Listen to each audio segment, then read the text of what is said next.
Thank you very much. Very, very well done. Last night, the A's returned home after a series win in Florida and did not disappoint. Sean Manaea looked sharp as the rookie left-hander got his first major league win. The defense made some great plays, and the green and gold got their hits when they needed them. In the end, it was an Athletics victory as they took Game 1 versus the Rangers. Tonight, Jesse Hahn is back in the rotation and will look to keep the A's win streak alive, but he will have a challenging task as he takes on the Rangers' ace, Cole Hamels. It's Game 2 of 3. It's the A's and the Rangers, and it starts right now.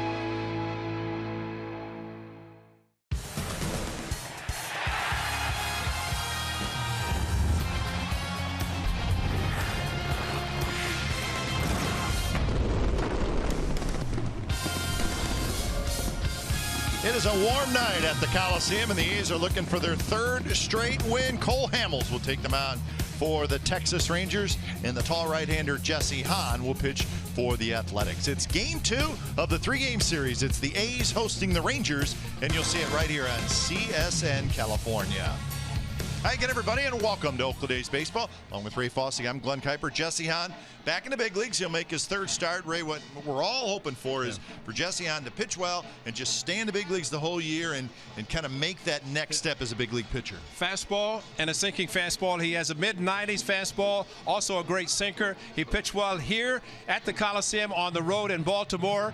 He picked up the loss, so he's 1-1. Surkamp sent to AAA. But for Jesse Hahn, he has a good curveball. He has a good changeup, but his primary pitch is good fastball and a good sinking fastball. He's going to get a lot of ground ball outs if the sinker is working. Let's hope that's the case, because he's an outstanding pitcher. Very tall pitches down in the zone, which makes him a very good pitcher. Well, Cole Hamels has been one of the best pitchers in all of baseball for quite a long while now, and this year no different. He's 4-0. He's got an ERA under 3, and he's the real deal. Rangers got him last year, not just for last year, trying to win it all. They want him for the future, and they do have him. He is an outstanding pitcher. Talking to Ryan Madson, who has a great changeup, he said, wait till you see this guy on a consistent basis. And he feels that Cole Hamels will use his changeup off of his fastball. There was one there, but he'll throw the changeup all the time, anytime. And if he does that with a fastball and a good changeup, we've seen Madson pitch so well. Those two pitches alone can make it difficult on a hitter. All right, so that's your pitching matchup tonight. A's won last night by a final score of 3-1, so they'll try to make it 2 in a row over the always tough Texas Rangers. Stick around. We'll have lineups and first pitch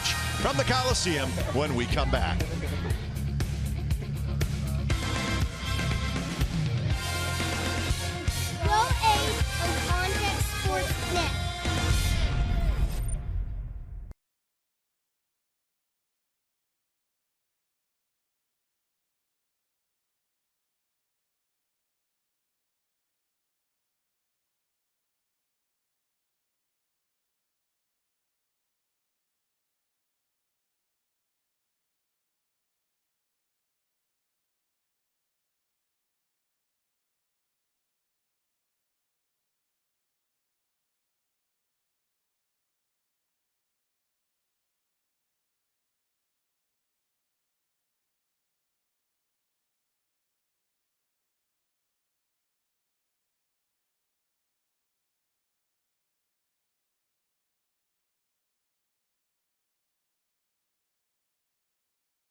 on CSN California is brought to you by Jack in the Box.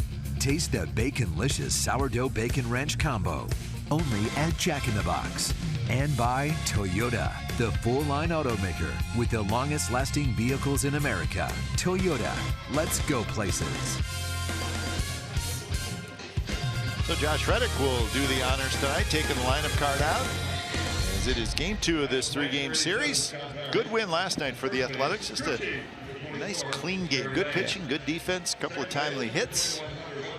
Yeah, we like those kind of games. Here's the game time weather for tonight, presented by the Santa Cruz Beach Boardwalk. The boardwalk is open. Visit beachboardwalk.com for park hours. It is a warm night, 79 degrees.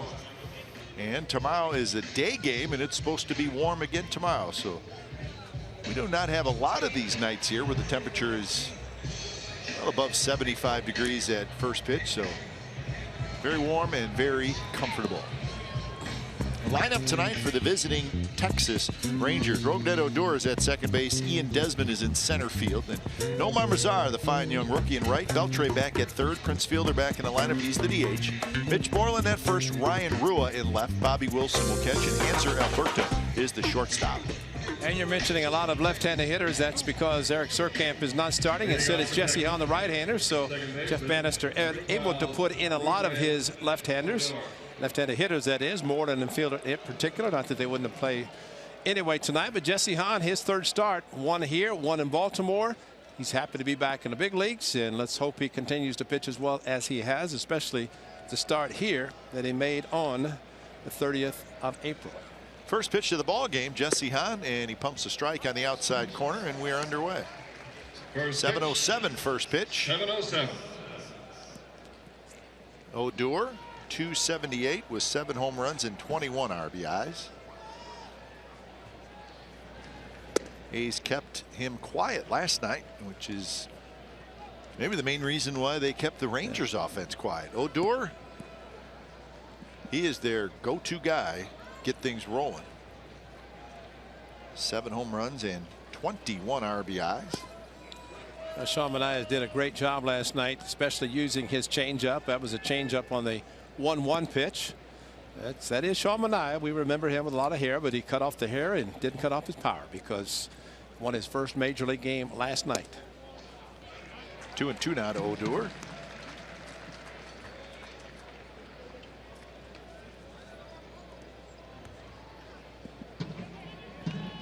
Here's your defense. Simeon shaded a little bit toward. This one is hit high in the air toward Reddick, shading his eyes, waiting. He's got it, 1 out. Defensively for the A's, it will be Chris Davis, Billy Burns, and Josh Reddick in the outfield. Valencia, Simeon, Coughlin, and Butler on the infield, with Matt McBride once again behind the plate. Now, these pitchers for the A's have to realize that the Chris Davis they're hearing is on their team, not the Chris Davis in Baltimore, who happened to hit a 2-run home run against Jesse Hahn a week ago Saturday in the nightcap. First pitch to Ian Desmond.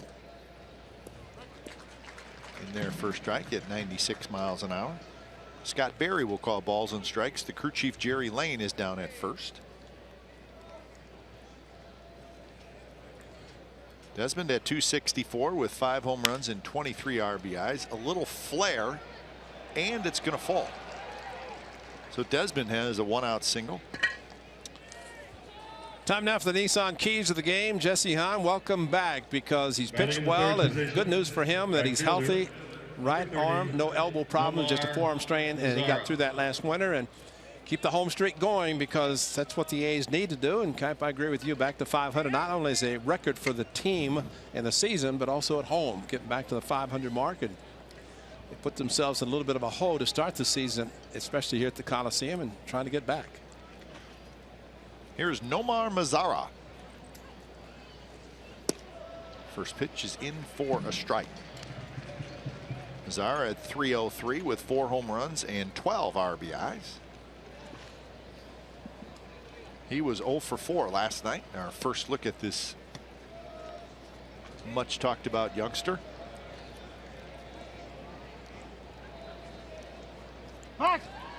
surprising thing about Mazara last night, watching him run. For a big boy, he could fly down the line, and of course, tremendous power.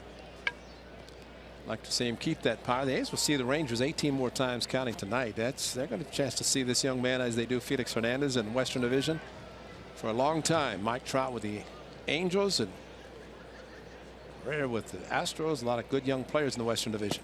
Well, Mazara is 21 years old. He looks like he's 30. Yeah. It's kind of like, remember when Jason Hayward got to the big right. leagues? Jason Hayward looked like he was 35 years old. How about LeBron? That's right. LeBron has looked like he's 35 years old since he was 12 years old. 1-1 to Mazara with Beltre in the on-deck circle. And Mazara definitely carries himself like a proven veteran, longtime major leaguer, and guy in the on-deck circle has got to help all these young players, and that is Adrian Beltre. Just continues to roll along, and it's kind of like when Derek Jeter played with the Yankees and Cal Ripken Jr. kind of their way. You went through them to do anything, and I would think Beltre is the same for the Rangers and the young players. That one bounced fair, and the throw down to second is not in time. So Butler was right at the bag. He gets the out there. Desmond just beat the throw back to second. It obviously becomes a tag play after Butler stepped on the bag at first. And did he overrun the bag, Desmond? Because it's kind of a strange play. Great play by Billy Butler. First of all, to catch it. Second of all, to tag the bag. And then Simeon going with Desmond at the bag. Well, they're not going to review it, but he's trying to run in a direction so the ball hits him in the back, but he didn't slide. And that's dangerous because the momentum can carry you past the bag, as a lot of slides do, but not close enough to challenge it. So 2 outs. Here's Beltre in first strike. Exmo brought to you by Cache Creek Casino Resort. We saw Billy Butler pick one last night on a low throw from Manaea. Turned out to be a huge play. And now this one took a double away from Mazara. It's a hard hit ball. Beltre at 274 with 6 home runs and 26 RBIs.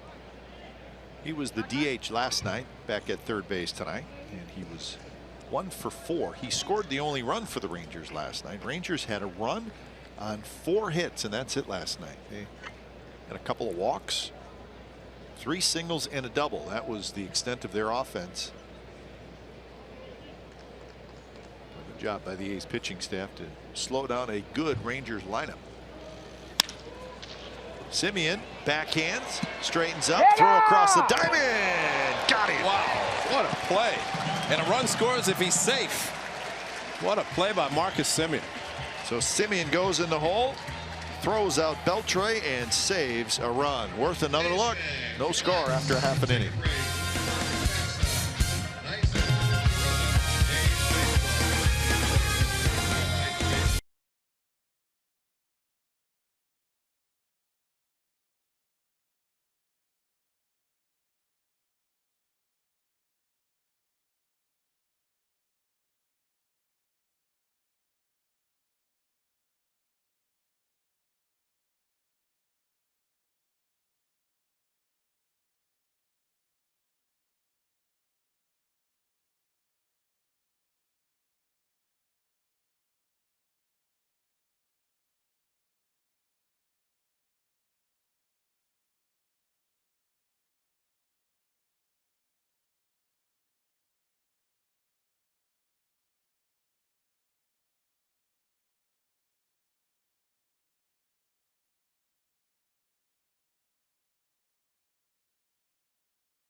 in the bottom of the first, and let's take a quick look at their lineup. Starts with Coco Crisp, and then Billy Burns. Coco's going to DH. Reddick, Valencia, Davis, Butler, Simeon, Coughlin, and McBride.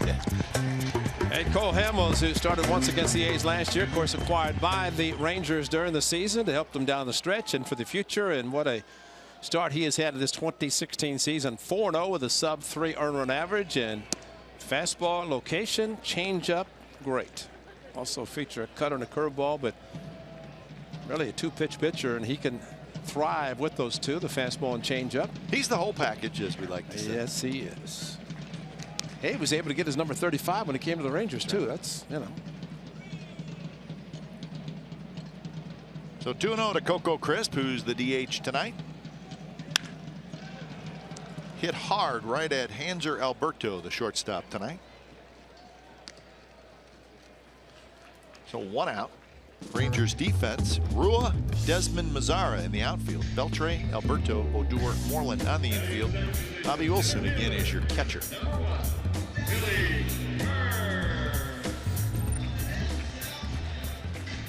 So here's Burns. Burns as a right-handed hitter this year, hitting .300. As a left-handed hitter, .267. Overall, .274. He's come in with a 17-22 record. So as Ray talked about, got to get back to that 500 mark. So game number 40 on the year. Broken bat, and that is a fair ball. And Beltre, that's a nice play. Wow. So nice play there, but maybe an even better play by Marcus Semien to end the first inning and saved a run. You know, anytime a ball is hit on the ground with a runner in scoring possession, you just want to make sure you keep the ball from going to the outfield. Not only Marcus Semien catch the ball, but Semien made a strong throw using the turf, which is a great idea, and got Beltre by a full stride. Meanwhile, Desmond had Brown to the bag at third. If he's safe at first, Desmond's going to score.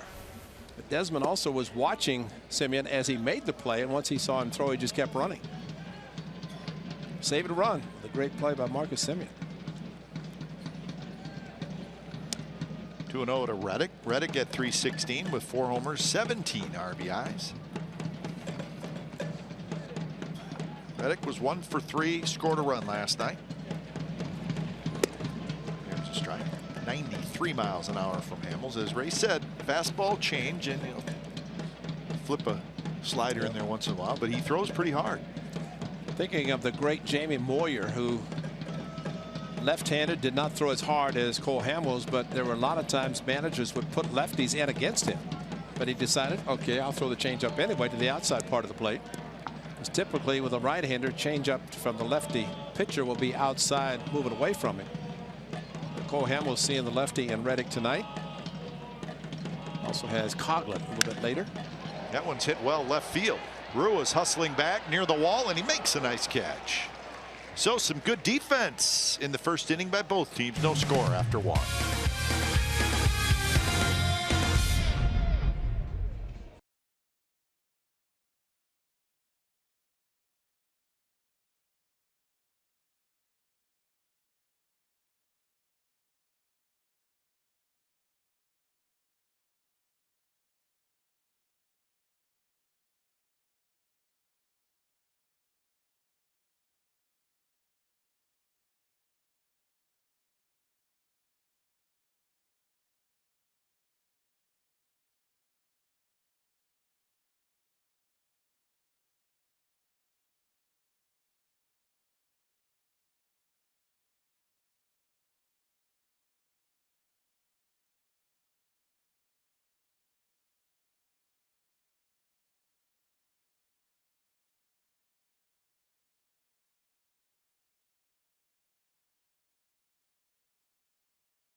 Busy day around Major League Baseball. Freddie Gonzalez no longer the manager of the Braves. He was fired today. And then the big story, the suspensions were handed down following that Rangers Blue Jays brawl.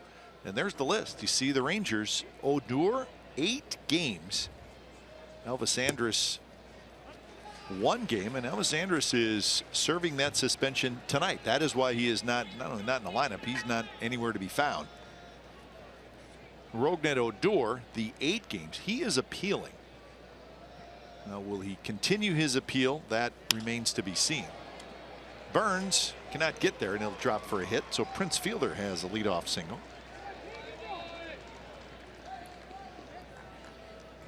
So it was a busy day in the MLB offices. Looking at a lot of videotape, I'm sure.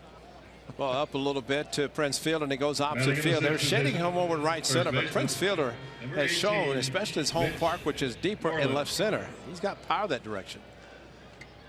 How about 14 different people suspended? 14 in one day by Joe Torre. Yep. Look out. Well, the list of players that were fined is also long, and that's a little bit different, obviously, than being suspended. But I always find it to be an interesting list. Here it is. Okay. Donaldson, these are the players that were fined, not suspended. Donaldson, Pilar, DeMarlo Hale, Matt Bush, Sam Dyson, Steve Buechele, who's the bench coach. Right. And here's the 2 good ones that I always like. A.J. Griffin, who's on the disabled list with a bad elbow or shoulder, and Robinson Chirinos, who's on the disabled list. What are they doing? Getting fined for going out on the field because they're on the disabled list. Oh, my goodness. So double play, 4-6-3. And this is why the fines were laid out today. And see Rougned Odor, the push, the punch, and he's got 8 games. So it got a little weird. And there's a couple notes about suspensions that I think people should know, Ray. One, a player is paid during his suspensions. And granted, he may get fined a little bit, but he is paid.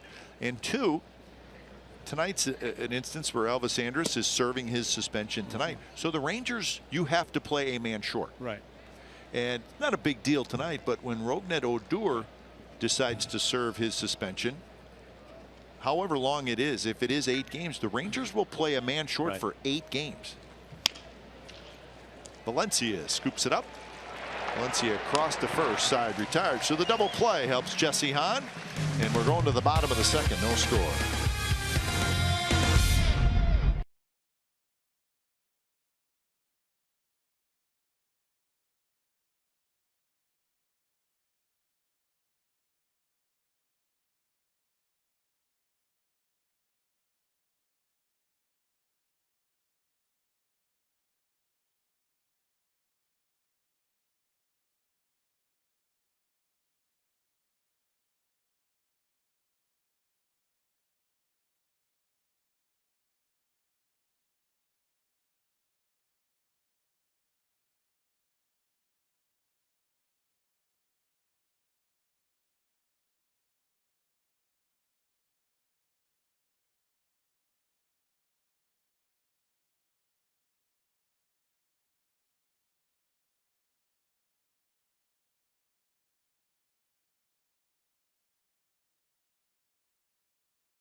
A's offices as well.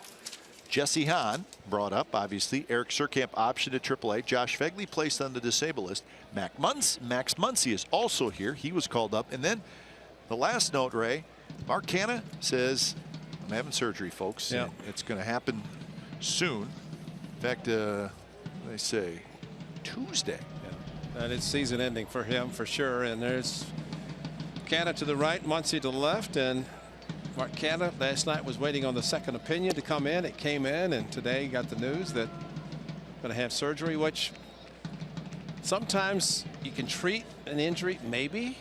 But if you're ultimately going to need surgery, why not do it now? And Yu Darvish basically did that last year when he thought about treatment. They said, how about surgery so you can come back, because they were going to be paying him for a couple of years without even benefiting from him pitching. So it's a hip impingement for Mark Canha. So he is indeed done for the year. Too bad. I mean, I think we were all expecting continued growth from Mark Canha after what he drove in 70 runs. 70 runs, 16. But the 3 home runs he'd hit this year, and I said, is it a coincidence that those 3 went to right field? And he said, I couldn't move. You know, so he started feeling it the last month. Valencia again, and that baby's gone. How about a green light?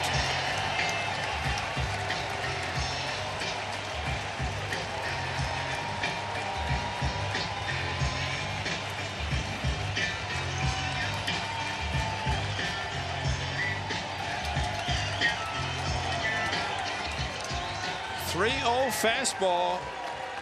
How about a predictability on a fastball 3-0, and he just uncorked one.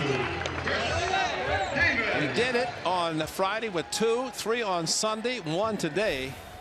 And Danny Valencia. And that one is belted. And that baby's gone.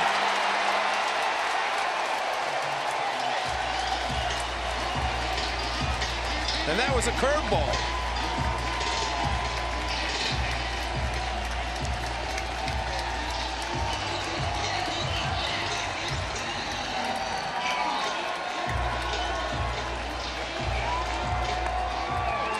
Well, he's part of 2 back-to-backs. He did it in New York.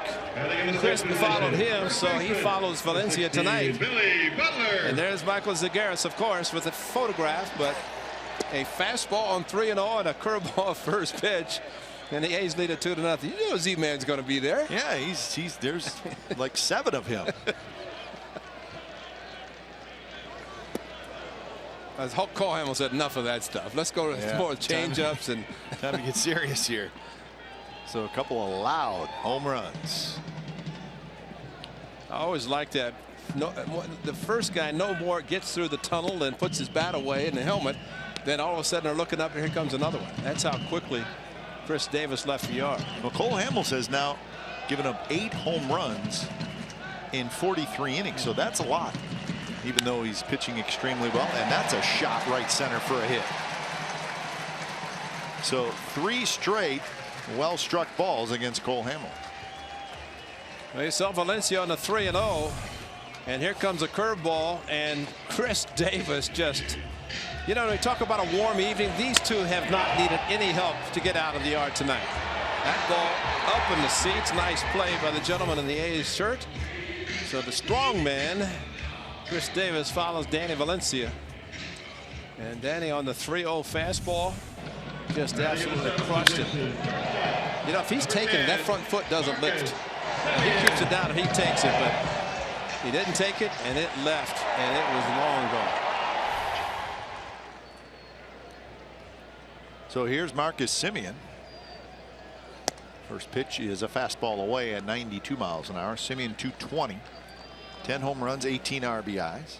And everybody today was marveling about Marcus Semien hitting the ball straightaway center last night, knowing that on a cool night, how well it carried. It sounded great, but the skipper was talking about it. Ladendorf, all the guys were commenting, and of course Marcus said, well, I just tried to make contact.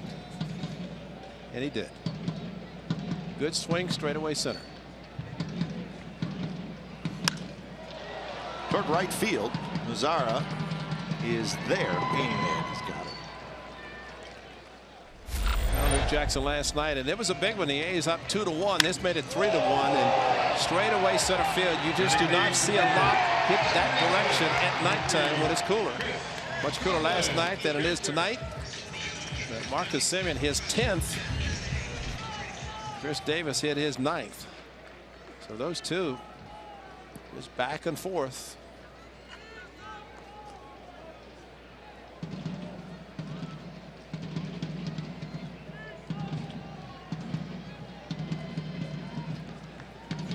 Coughlin takes a strike. Interesting numbers, Coughlin against Hamels. He's 9 for 26 with 2 home runs. Good numbers. The Phillies and Coughlin's old team, the Marlins, same division. Some great numbers. That's 346 with a couple of home runs, and of course his last one came in St. Pete over the weekend, an opposite field home run, pinch hit.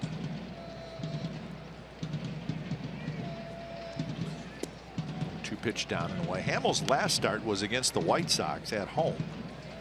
Gave up 9 hits and 5 runs, 3 earned runs in 5 2/3 innings, and he gave up 2 home runs in that start as well. Got a no decision.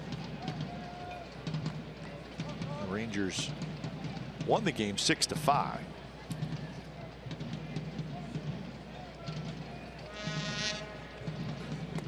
Sweeping slider down and away. 2-2 the count.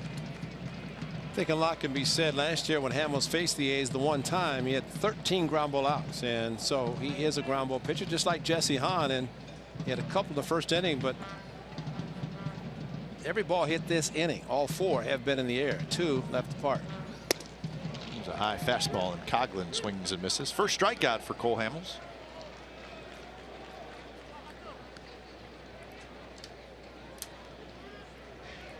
Batting in the 9th position. Went upstairs with a fastball. Number 29. As Wilson had his target down low, but good location anyway from Cole Hamels, especially with a fastball. Here's your breakdown. Lots of cutters and the great changeup.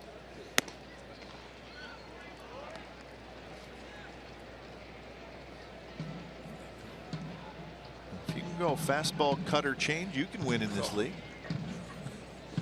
Win a lot. Sean and I proved last night with a changeup and a fastball you can win. Base hit. Matt McBride got a pitch up in the strike zone to hit, and he takes advantage of it. 4 hits in the inning off Cole Hamels.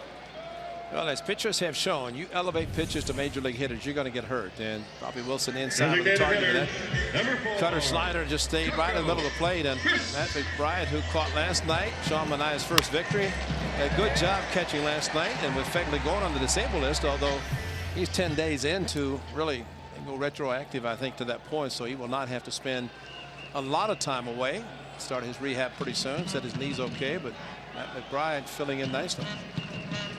First pitch to Coco, close but a little outside.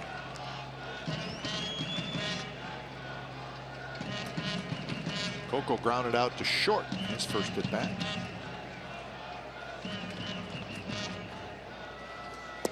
There's that changeup. Almost seems like Hamels, he doesn't overuse it. He just seems to use it at just the right time. That was 1-0. See, like a knuckle curve grip that he has with that index finger in a knuckle position.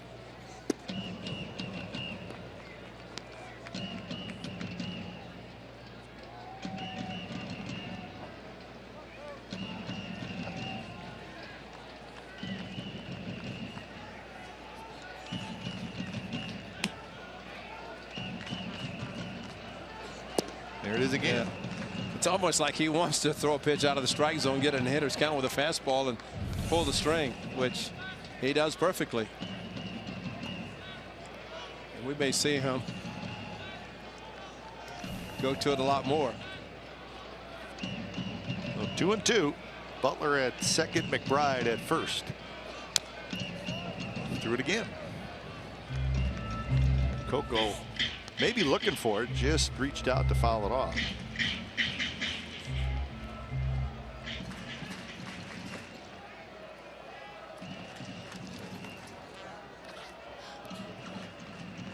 See, there's a knuckle curve. See how the index finger is kind of bent, but he may not throw it anymore, especially after what Chris Davis did to it.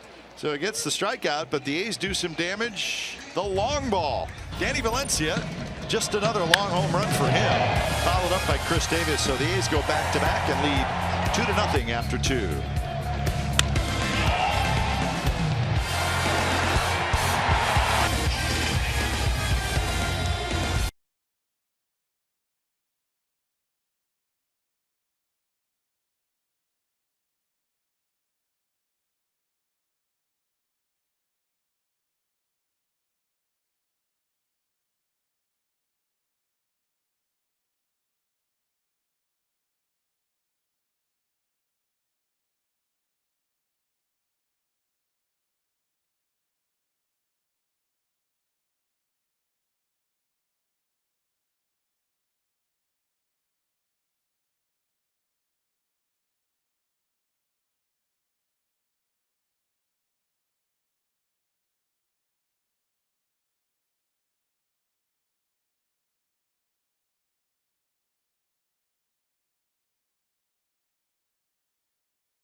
Nothing, top of the third.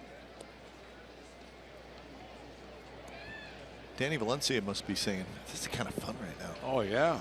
Baseball looks nice and big. When I decide to swing 3-0, it's right down the middle. Well, and again, you know, 3-0 hitters who are taking just kind of stand there. But Danny has that front foot lift.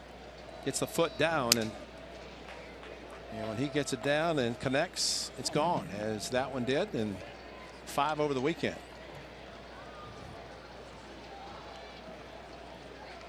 Bobby, get me another bat. Bobby will. Yep. Chalk up. Yeah. Wonder Boy. So 0-2 to Wilson. Alberto to follow, and then Odor here in the top of the third. So a couple of runs to work with for Jesse Hahn.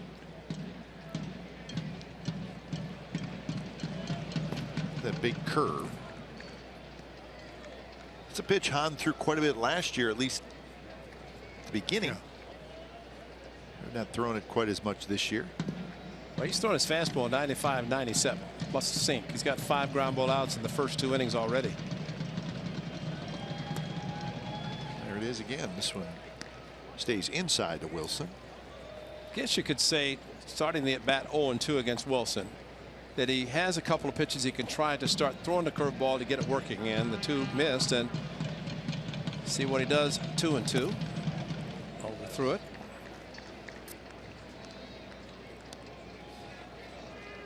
The Rangers come in with a 22-17 record. They're tied with the Seattle Mariners for first place coming into tonight. Mariners won though earlier.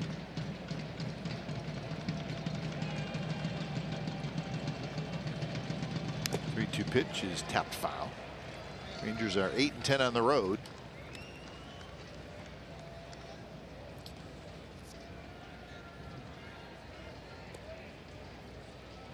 They will be, of course, they will be off on Thursday, and then they will play in Houston over the weekend. So they will spend their off day in Houston. And he missed outside, so he walks Wilson, the 8th place hitter.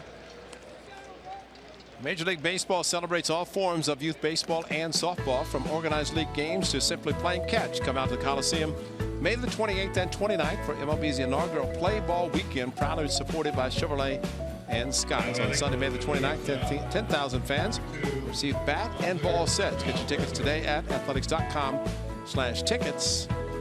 You also know that on the 28th, it's Josh Reddick bobblehead, which we'll tell you about a little bit more later. But good weekend, play ball weekend. Should be fun here at the Coliseum against the Tigers. Hanser Alberto takes a strike. It is also tonight, it's Korean Heritage Night. It's the hat that was given away. So everybody's having a good time, including the youngsters. They were performing in center field, and nice pregame ceremony. 1-1 the count to Alberto. Hanser Alberto playing shortstop tonight. If you're just joining us, Elvis Andrus was suspended for a game, and he is serving that suspension tonight. So he'll be back in the lineup tomorrow. So Elvis Andrus will be nowhere near the dugout, probably nowhere near the stadium. I think you can work out, but once everything starts, you have to leave. See you later. And one thing also, that since there are multiple players on the Rangers, you can only suspend or serve suspension one at a time. You don't, one player at a time. So, you know, there's no way Odor could be suspended and served tonight as well. So that is a rule that they have used. Otherwise, you might have a team have only 10 players. Valencia charges. He'll go to first in time to get Alberto. Broken bat. So 1 out, but Wilson is now in scoring position. 2 hitters this inning, 2 broken bats. Bobby Wilson broke a bat on a foul ball hit down the third base line that was foul. But Alberto not as lucky. And now Odor steps up. Also, Ray, with the suspensions, when you appeal, most of the time, not all the time, most of the time, it becomes kind of a strategy thing, right? I mean, Rougned Odor has appealed his suspension. Now he probably, well, I mean, you would think he wants to have some type of hearing because it's for 8 games. Right. But my point is the players at any time can say, all right, I'm dropping my appeal. Right. And then they would serve. Right. Bryce Harper did it. He said, I'm appealing, but then they had a doubleheader, and the second game of the doubleheader, he said, yeah, I'm dropping my appeal. He didn't play in the second game, and he served it, and it's over with. So you can appeal and then drop the appeal really anytime you want. Manipulate the system, basically. A little bit, yep. But you know, another thing also, and not to dwell on the suspensions, as Odor flew out to left field on first pitch, which fly ball out by Jesse Hahn. He preferred the ground ball out. But a lot of times when a suspension was laid down, they waited until the team went to New York to hear the appeal. Right. Now, I think Joe Torre will send it down. They won't wait that long. And, you know, now with the scheduling, maybe you don't even go back to New York. Probably not. So, you know, all that process has changed considerably, and good, too, because, you know, you wait and wait and wait, and then by the time you're playing all these teams, and then the suspension. Well, how about you wait till you go to New York, find out if you serve it, and New York says, yeah, you got to serve it.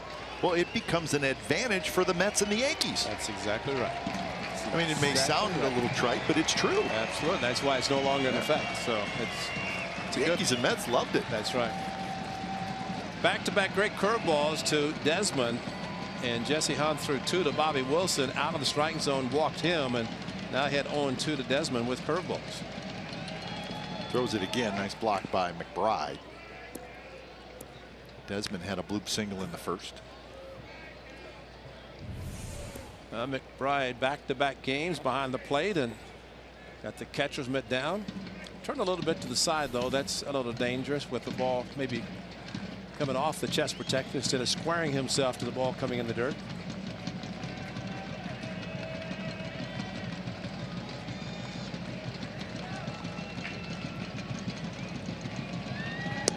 Right there, strike 3 called with a fastball at 96 miles an hour. So that's the first strikeout for Jesse Hahn, and he keeps the Rangers off the board.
CSN Plus.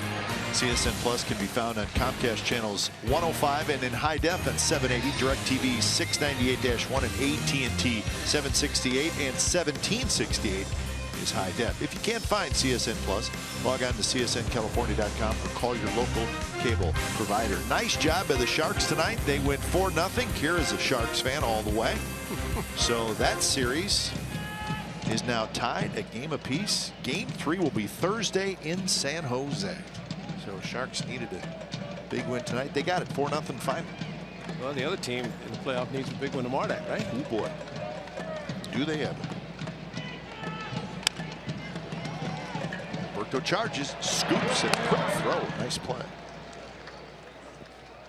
So 1 out here in the bottom of the 3rd. Here's our true story brought to you by McDonald's. Player profile on Cole Hamels. He's now 32 years old. He won the World Series and was the MVP of that World Series in 2008. He's very good. Been around a long time. Currently has an 11-game regular season win streak. So the lefty Cole Hamels. Trade deadline last year. Rangers gave up a nice group of prospects. That's the breakdown last year. He was 7-1 with the Rangers. He's had 6 straight years of 200 or more innings. He's got a career record of 125 and 91. Lots of postseason experience. He's made 15 career postseason starts. So he really is the whole package. And pitching tonight thinking he's in his home park in Texas because it's warm as it is. Yeah, he must have ordered this warm weather. And he's attractive because he's good, but also, Ray, he is signed through 2018 with a club option for 2019. So Rangers get him last year. Absolutely. Yeah. They know they're going to have him for 4 more years. Yeah. And he's been pretty healthy. Yep. So left-handed, and a lot of teams wanted him. Well, and you know, against the A's, he had the 13 ground ball outs. Your ground ball pitcher in Arlington, Texas, that's good because the ball can travel. Beltre stops, throws, 2 outs. His last start as a Philly before he was traded, he threw a no-hitter at Wrigley Field. How about that? And this was the final out. Check it out. Man. And soon after that, What a play. he was traded.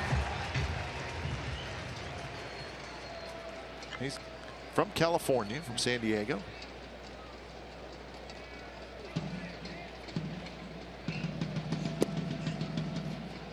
So here's Valencia, takes just a bit inside. Valencia with a long home run in the 2nd inning. 2 at bats, 5 pitches, 1 strike, home run. And the only pitch that he hit, there's a changeup. So Danny Valencia might not get much to hit following the home run, and you're going to see it right here on the 3-0 fastball. And Cole Hamels, you can see his hand immediately. He knew it was gone, and he knew the location of the pitch. And before he could even think about it, threw a curveball, and Chris Davis hit one.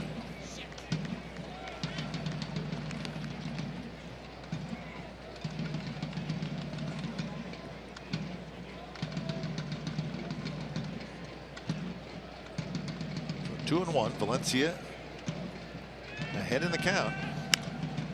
Yeah, pretty good swing there, but the ball got in on him just a little bit.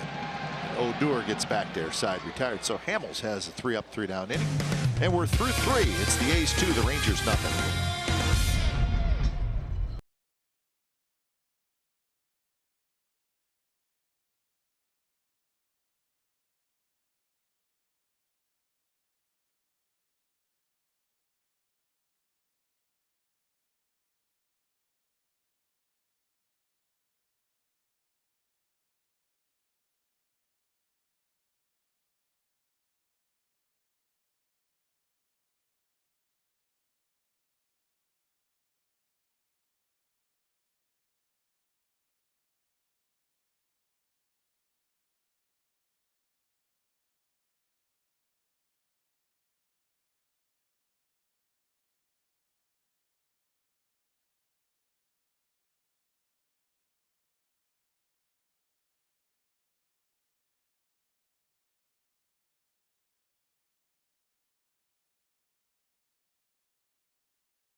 AAA. What does your insurance do when it's not doing insurance? Well, it should do more. Go to AAA.com for more details. Beautiful night after a beautiful day in the Bay Area. The A's leading the Rangers 2-0, top of the 4th inning. Jesse Hahn has allowed a couple of hits and a walk. He's got a strikeout and the 2-0 lead. He'll face Mazara, Beltre, and Prince Fielder. Rangers coming into tonight the second highest scoring team in the American League. They have scored 180 runs in 39 games. They're 9th in the league in home runs hit, 4th in stolen bases.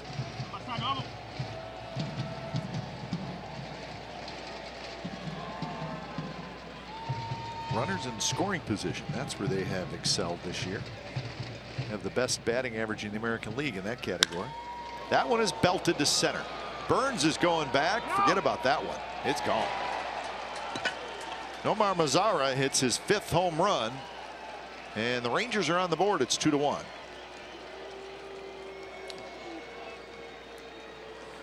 You fall behind the guys that can make contact like that and throw him a 2-0 fastball. That's can be the result. And man, this ball left in a hurry. Fastball inside part of the plate. Yeah, no doubt. He is strong, and some of his spring training thought he was going to be in the minor leagues for a little while, but they brought him up, and he is not disappointed. So you don't think they're going to take him out of the lineup when Chu comes back? No, I think he's going to be right there. Second home run that Jesse Hahn has given up. Chris Davis home run, as we mentioned, in Baltimore on a 2-2 changeup. There's a 2-0 fastball. Yeah, I think they'll find a home for him someplace in the lineup. I think you're right. Very impressive youngster. So is he. It was nice to see Sean Manaea. That just, I mean, you can tell that the goods are there with him. Absolutely, yeah. You know, it may take a little time, but it's nice to see him have just a really good outing for his confidence. And that one is belted to left center from one knee, gone. Wow. Did that swing? Was that what I thought it was? Yes, it was. Unfortunately, it was. A's go back to back. The Rangers go back to back. Fastball to Menard, just like Valencia hit the fastball, but an 0-2 curveball. You're right. He swung and went to one knee. Watch the swing by Beltre. Curveball, and there's the follow through. Down to one knee. He is strong. That's all upper body, and yeah.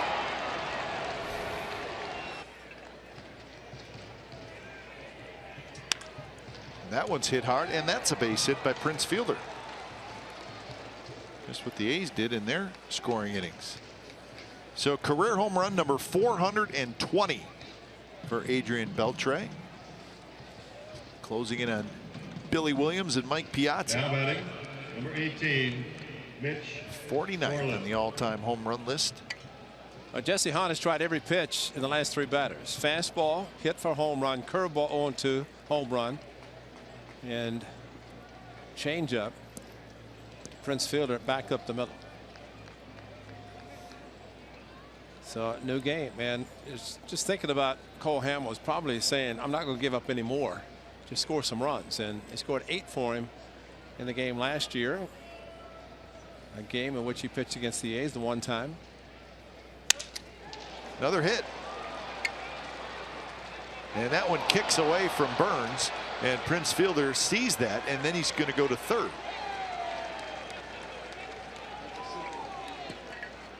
So give Moreland the single, but it is an error.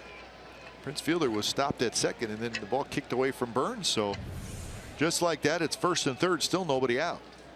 Well, and just like that, very quickly, within 3 pitches, curveball, changeup, fastball, home run, single, and the ball just got on Billy and looked like it took the short hop right at the end. Tried to back up and catch it softly, but hit him in the heel of the glove. Fortunately, kept it close enough so Prince Fielder could not score.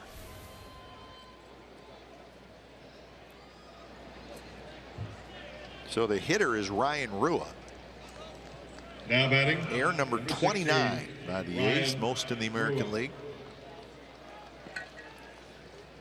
Here we are, the second time through the batting order, and I don't know what has been that much different, but maybe the location of the pitches have not been exactly where Jesse had wanted them. Rua grounded out to third in the second inning. The A's will play for two to try to get two for a run.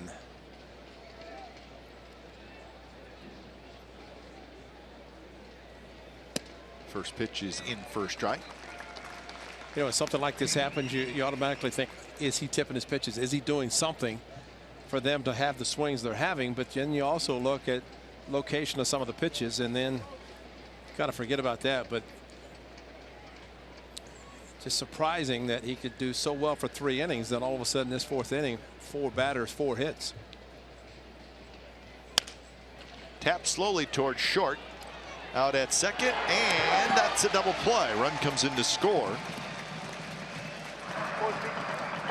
Well, there's the error that allowed Prince Fielder to get to third. Otherwise, it's first and second, the double play, and he's at third. But does score the run. Nicely turned by Simeon to Coughlin, who has a strong arm to complete it.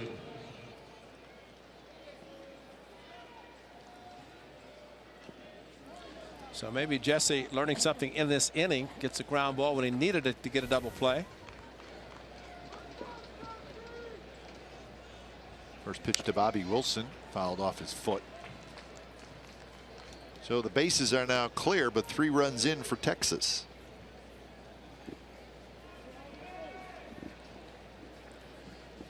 Billy knows it was an unnecessary error just because Prince Fielder was not going to third base. He was just coasting into second.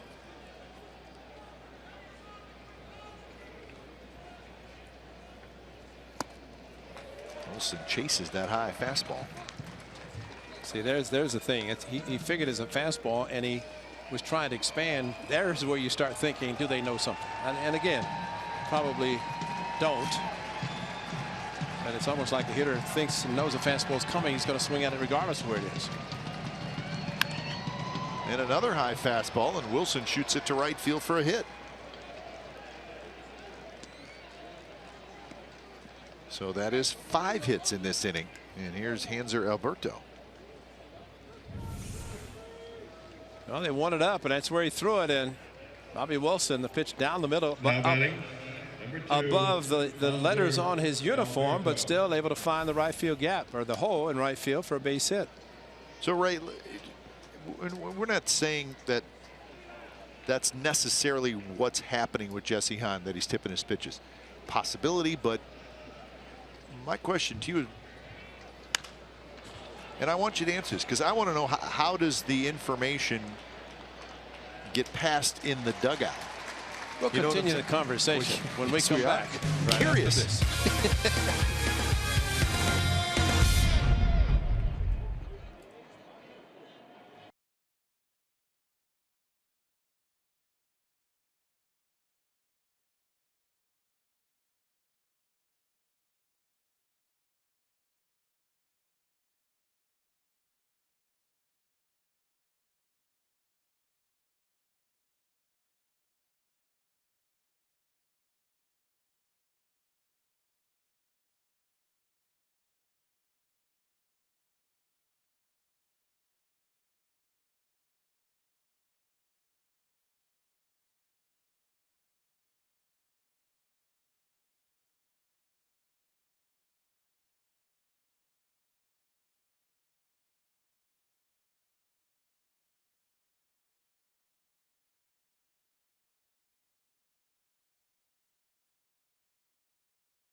Of the fourth, time for the Quicken Loans Rocket House. Most strikeouts by active pitchers. Cole Hamels is 7th on the list with 1,969 strikeouts. EC Sabathia on top. Cologne, Hernandez, Verlander.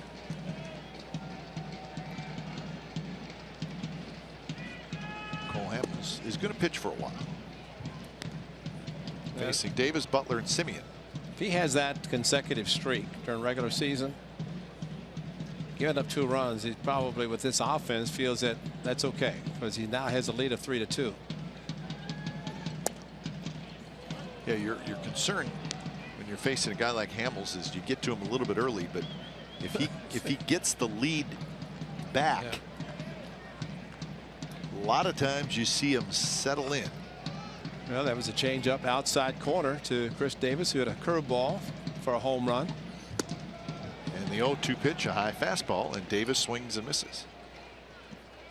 So the Rangers lost to the A's last night. For Hamels, 5 starts following a Rangers loss. Now batting first baseman. Rangers have won all 5.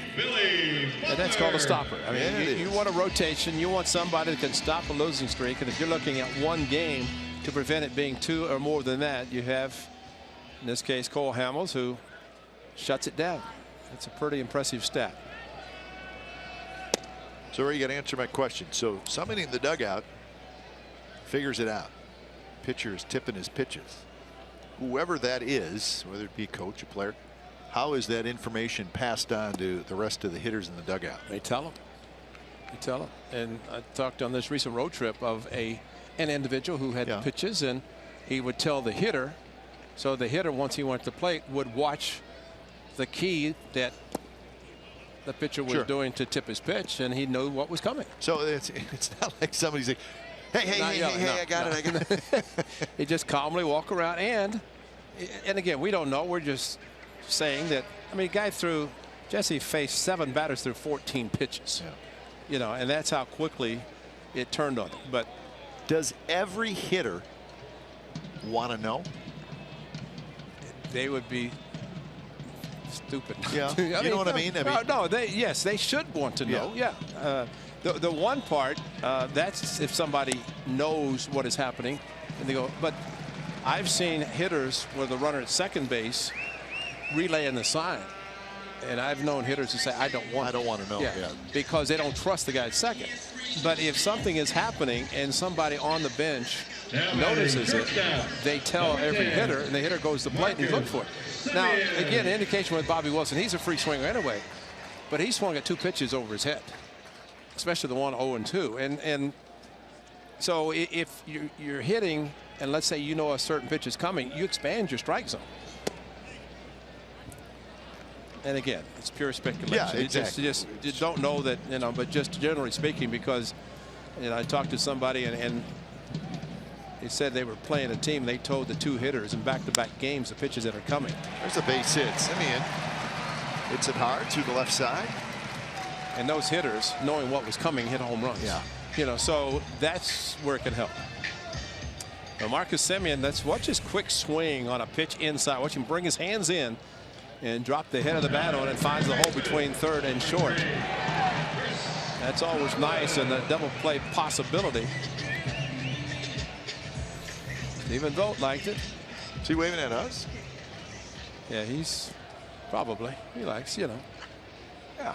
I mean, he did great an imitation of Mike Maddox last night. Probably one of the best we've seen. Did you let him know?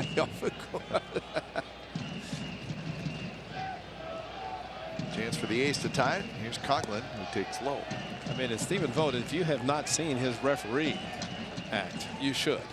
When I want to chuckle, I always turn it on. And between that and his Matt Foley, that's pretty good. Oh, it's great. Coughlin got a pitch to hit.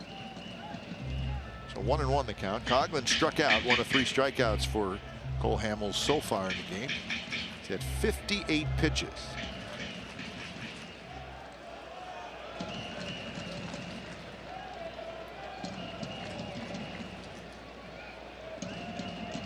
Not a great ratio, though. That's a bit of a surprise. He's only walked 1.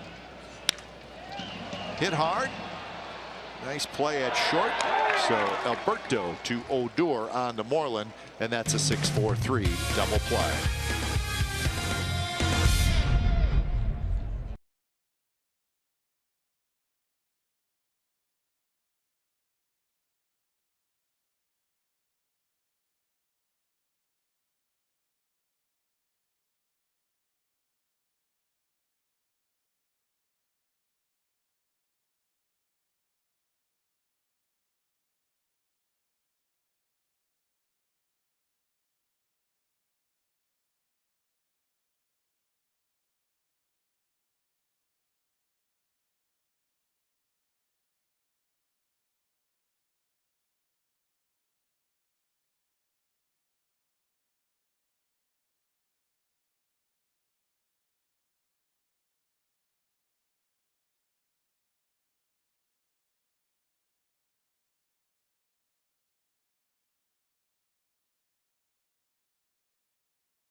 Bob Melvin on last night's performance by Sean Manaea. Quote, came off a pretty tough outing for someone who's probably never experienced something like that. And this is a good lineup. They're playing well. Get us as deep as he did in the game like that, and to keep them to 1 run is very impressive, and I agree. Yep.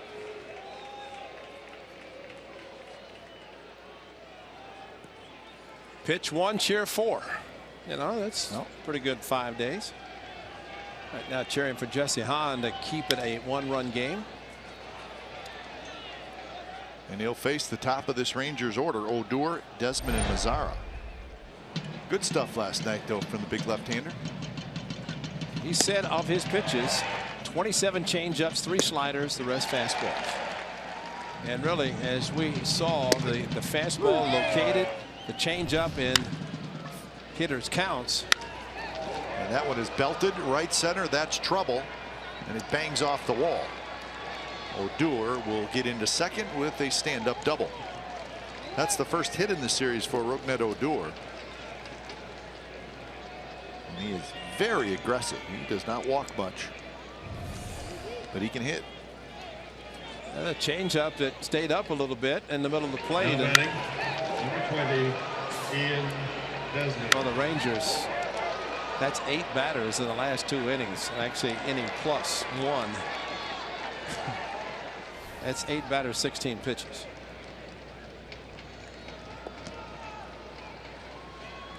Yeah, 8 hits now for Texas. Here's Desmond.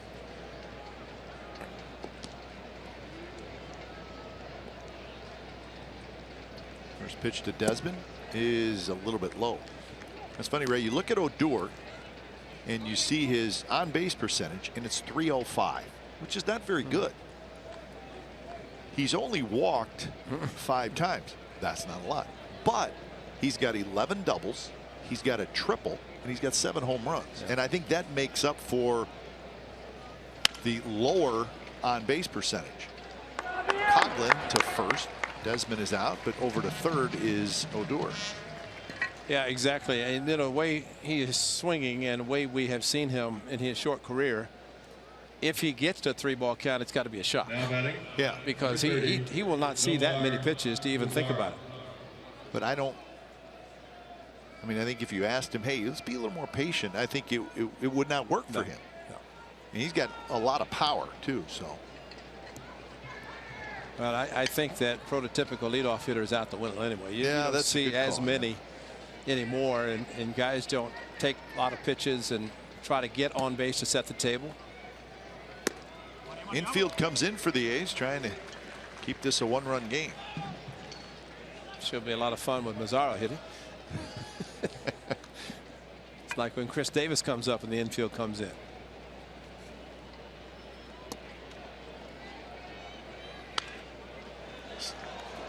So now it's 0-2. This is Mazzaro in the 4th inning.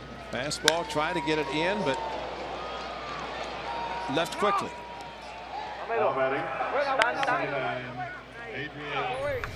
Jesse Hahn opted to go out of the windup with the runner at 3rd, and you don't see a lot of guys attempt to steal home, but a windup would help the runner if it decided what he's going to do. Pop up.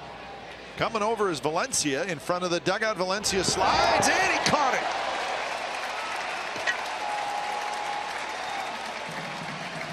That is a huge out to make that kind of a play, and it's not often you see a fielder go into a slide and catch the ball, but Danny Valencia is doing everything right. He goes into the slide at the warning track near the dugout, and he knew how close he was. He felt the warning track into the slide and watched the ball right into his glove, and guys were there to help him and protect him. That's what your teammates do. The other dugout, they'd be sitting down and saying, no chance. That's a big out. Even bigger one if this guy. Beltre homered in the 4th.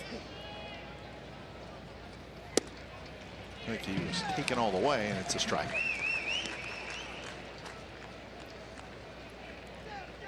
Beltre also grounded out to short in the 1st inning. Simeon made a very nice play, took a hit away from him. Taken again right there, and it's 0-2. Don't see that very often from Adrian Beltre. He's always a pretty aggressive hitter as well.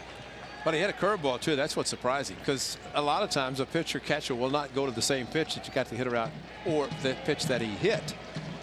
But Jesse going back to back fastballs. Off the glove of Hahn.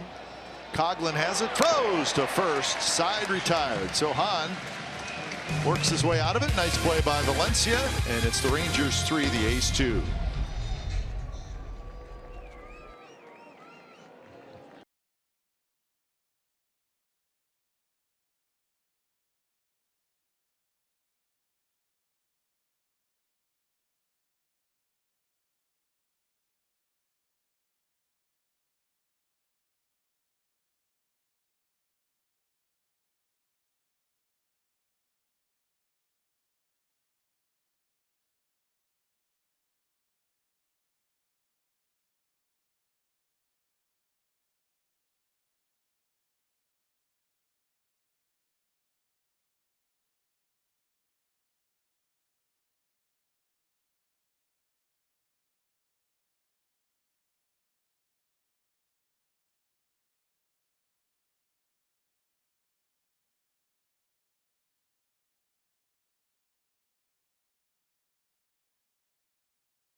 California is brought to you by Casino Matrix, Silicon Valley's best bet for gaming, food, and fun 24/7.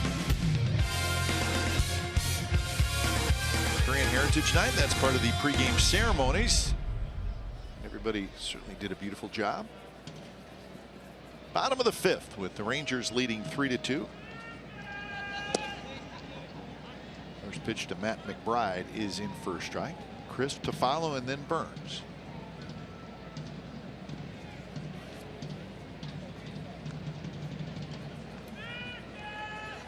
Receiver Joe Nathan today signed with the Chicago Cubs. Not a bad team to sign with. No, he's not quite ready to pitch yet. Like Tommy John, sir? Yeah, they're thinking maybe July. Get him for the final 3 months of the season. Joe Nathan, one of the good guys, so we wish him the best of luck. So on our baseball notes, Freddie Gonzalez fired by the Braves today. Gonzalez was in his 6th year in Atlanta. He had 3 pretty good years to start, but then things started to go downhill. And this year, the Braves are 9-28. But look at the team. They traded everybody. I know they. I mean, they really have a skeleton of the team they've had in those years when he was successful. Yeah. And I just thought this was one of those years as they were building for the future, the new stadium, and all of a sudden, the manager's gone. McBride fair. Well, the ball rattles around. Rua chasing it down. McBride with a big turn, but he'll stop at second with a leadoff double. Matt McBride is 2 for 2.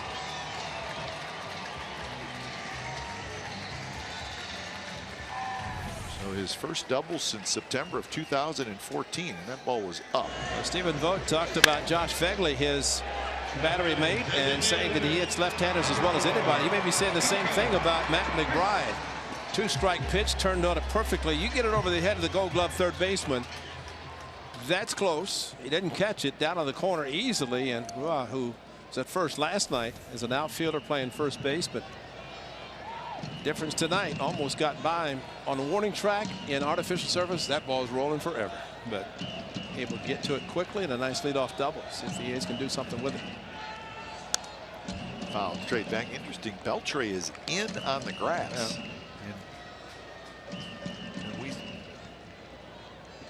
Well, we see the A's a fair amount, right?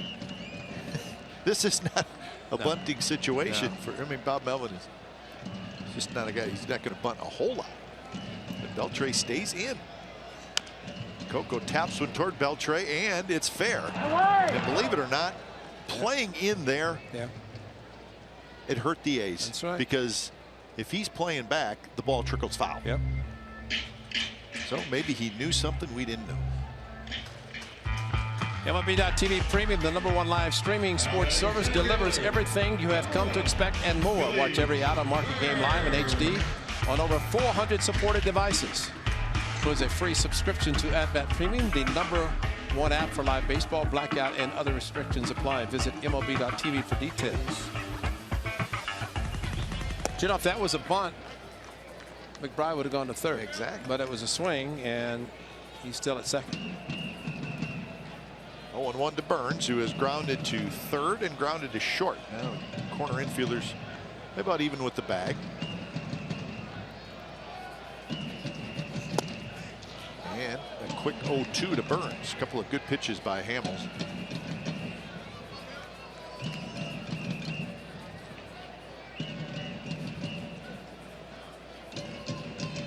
Six hits now for the Athletics. 8 hits for the Rangers.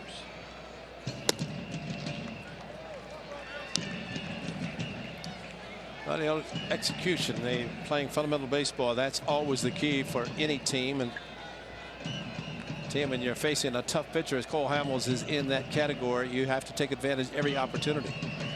And 3 pitches make it 4 pitches. Burns strikes out. So that's a pretty good sequence by Hamilton. You kept thinking the changeup was coming, but he stayed with the fastball.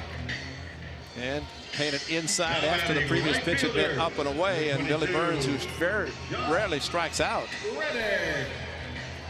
does this time in a big at bat. Yeah, that's a good call. He has struck out 11 times now all year.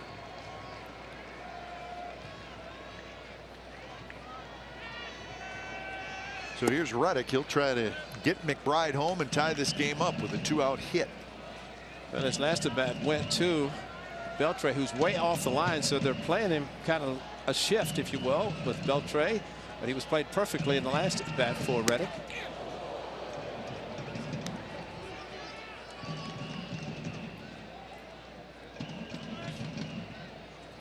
Well, that was way up and in, almost hit him. Does he go away with the pitch now after that one, or does he back it up inside? And those are the tough decisions a hitter has to make when it comes to the pitch selection and what they're expecting to get. Something away. That one hit hard, and it's just foul. Moreland went after it. Jerry Lane, the first base umpire, said it's foul.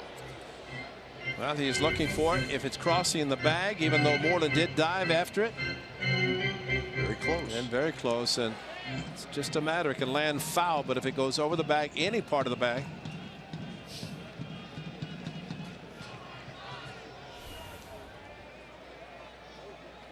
I think that was a fastball in, but location was not exactly where Wilson had called it. He set up away.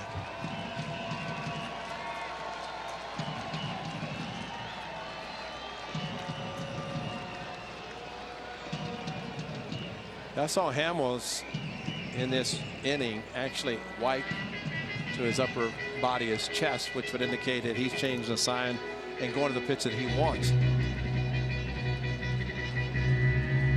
So his pitches tonight, fastball, cutter, change. It's probably going to be that way just about every outing for Cole Hamels. But the way he sets up with a knuckle curve, that knuckle bent.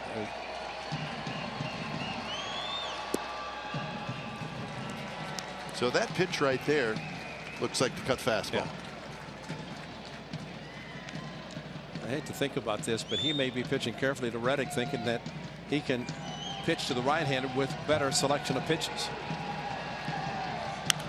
Now Reddick hits a high pop-up into foul territory. Beltre is under it. Side retired. So the A's waste the leadoff double, and the 6th inning is coming up. Prince Fielder's going to lead it off. 3-2 Texas.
Authentic Fan Fridays at the Coliseum. We're back this Friday versus the Yankees. Get a ticket and a value deck behind home plate. An authentic A's fan beach towel. That's it right there, folks, right next to Ray's head. A cheer card and a $6 food and drink voucher.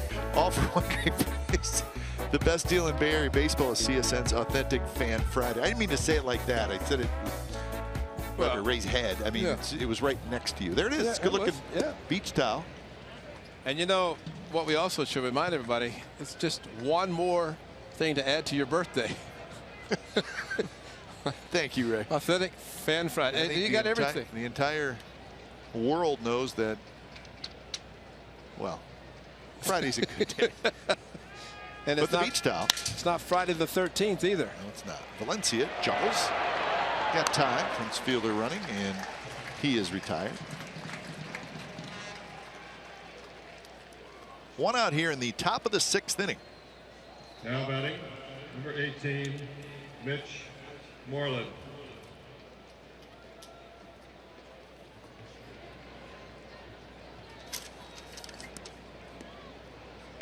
So the Rangers with their 3 in the 4th inning. He's got their 2 in the 2nd inning.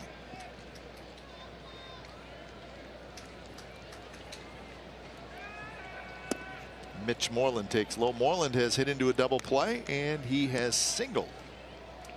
Not in the lineup last night.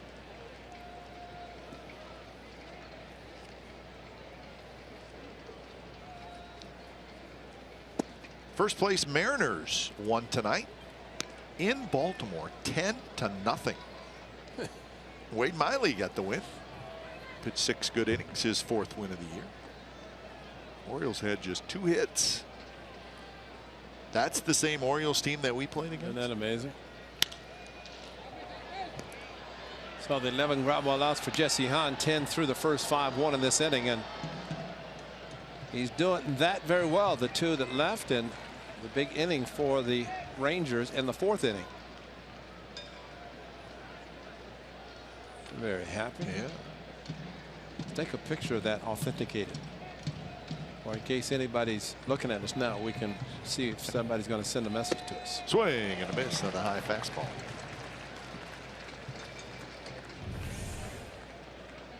They wanted it down and in, but boy, running away from Mitch Moreland.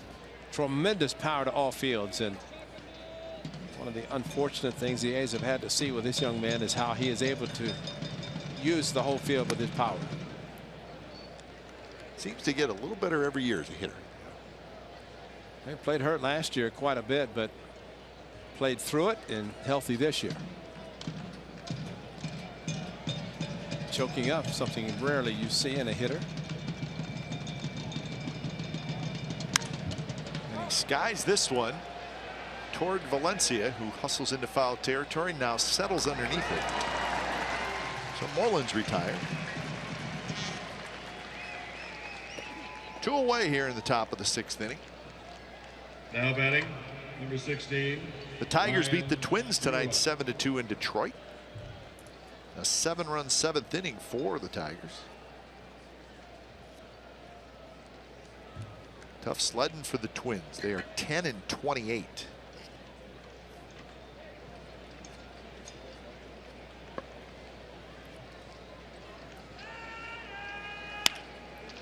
Valencia dives, can't get it. Simeon on the backhand. His throw will be late, and Drew runs pretty well, and he's got a hit.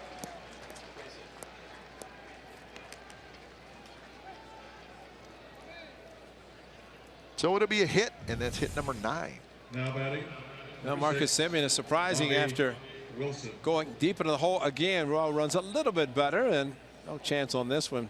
Good idea though to use the ground, throw the ball down. You don't want to airmail, allow the runner to get in the scoring position. Good play though by Simeon. Again, the bullpen gets active.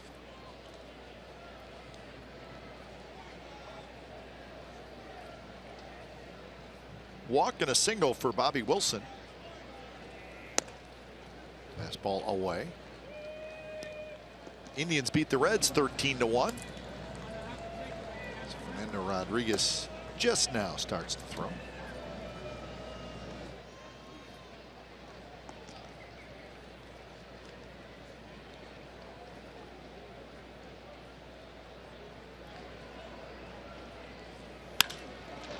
Towards center. Burns back. He's there.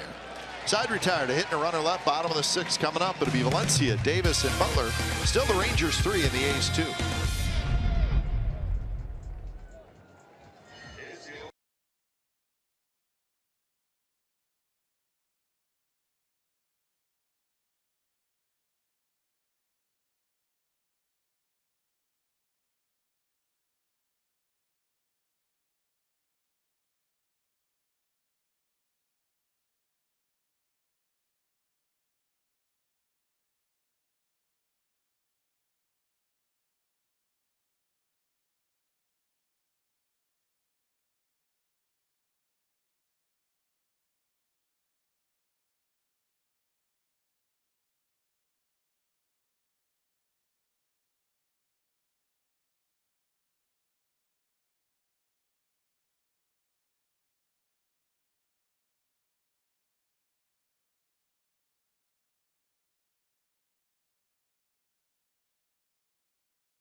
Clipper. 1 million Bay Area Transit riders agree using Clipper is easier than using cash. Lake Merritt on a gorgeous night in the Bay Area. Nice and warm.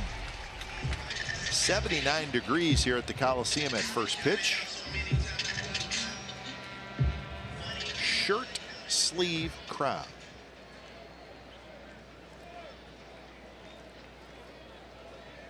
There you go. He's ready. What makes him ready?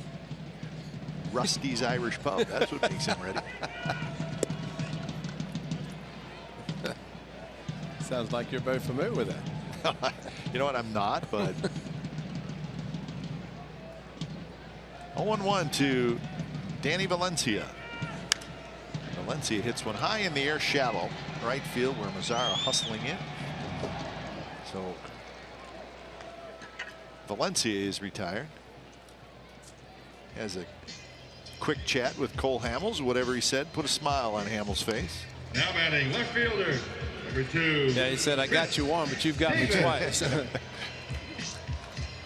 6 pitches, last 2 at bats. Fly ball to the right side, a second base, and then this one to right field.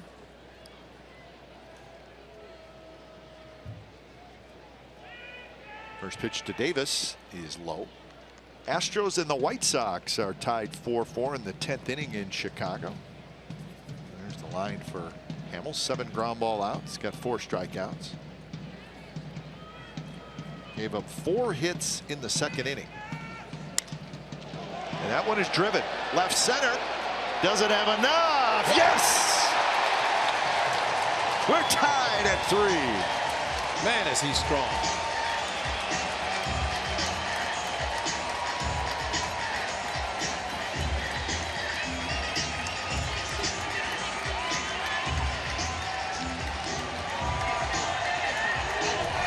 He didn't hit his first home run until April the 21st. This is the 17th of May, and he just hit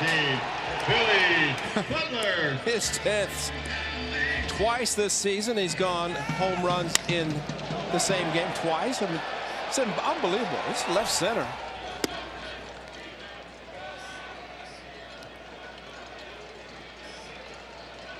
So 10 homers, 24 RBIs now for Chris Davis.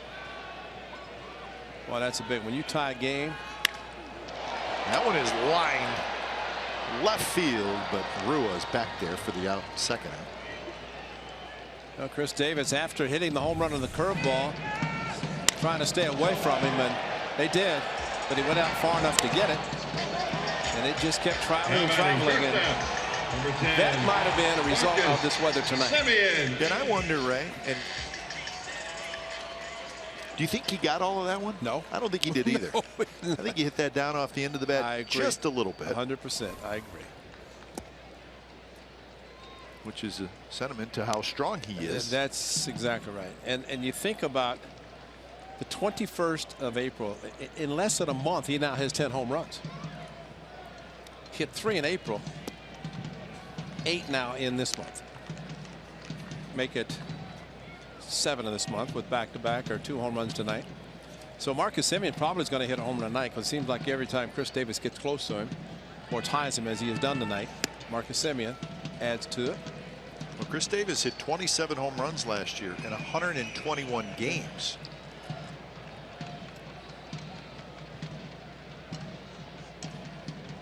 Something happened to Bobby Wilson. Oh, hear that. Took his helmet off, and I don't know if a bat, I mean, he's 3-0, pitch missed. But he does get close. That had that side shot of Davis. His catcher's mitt was almost in the hitting spot. And a 4-pitch walk to Marcus Semien. I think he had the green light on that, too. That's probably why Cole Hamels went outside. So 2 walks, 4 strikeouts now for Cole Hamels. And that'll bring up Now batting second baseman, number 3, Chris Coughlin. Coughlin has struck out and hit into a 6-4-3 double play.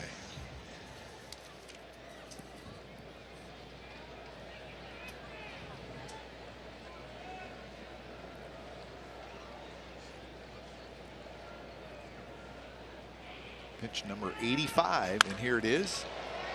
To Odor on one hop. Side retired. Another long ball for the A's. Chris Davis has a 2-homer game.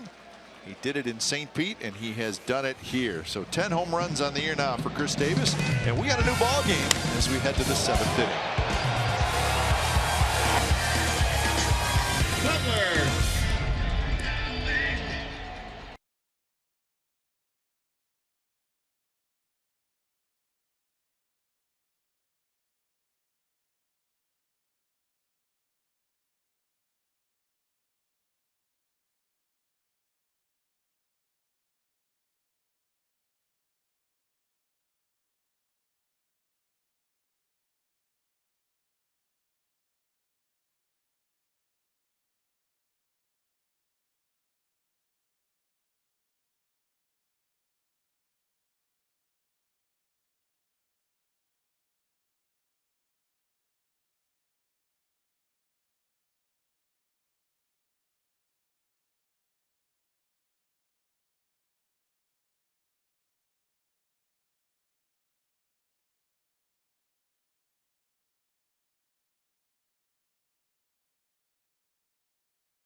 A's Baseball on CSN California is brought to you by Coors Light. Whatever your mountain, climb on.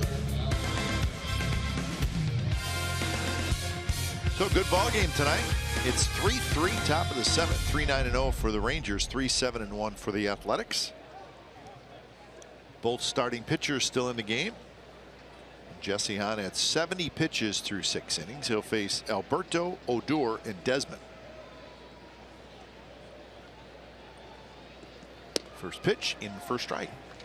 Alberto has grounded out and popped to short. So he is 0 for 5 in the series.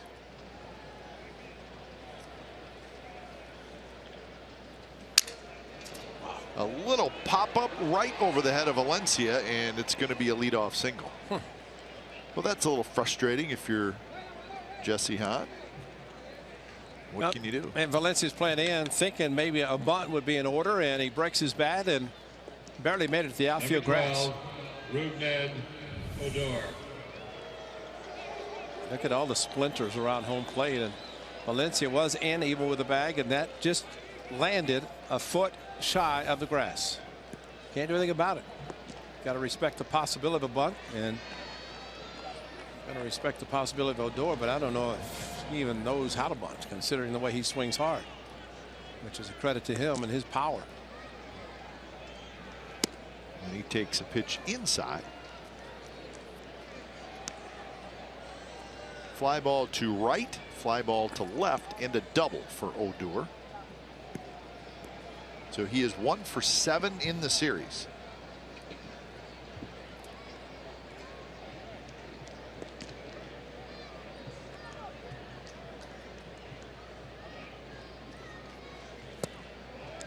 Takes that one, and now it's 2-0.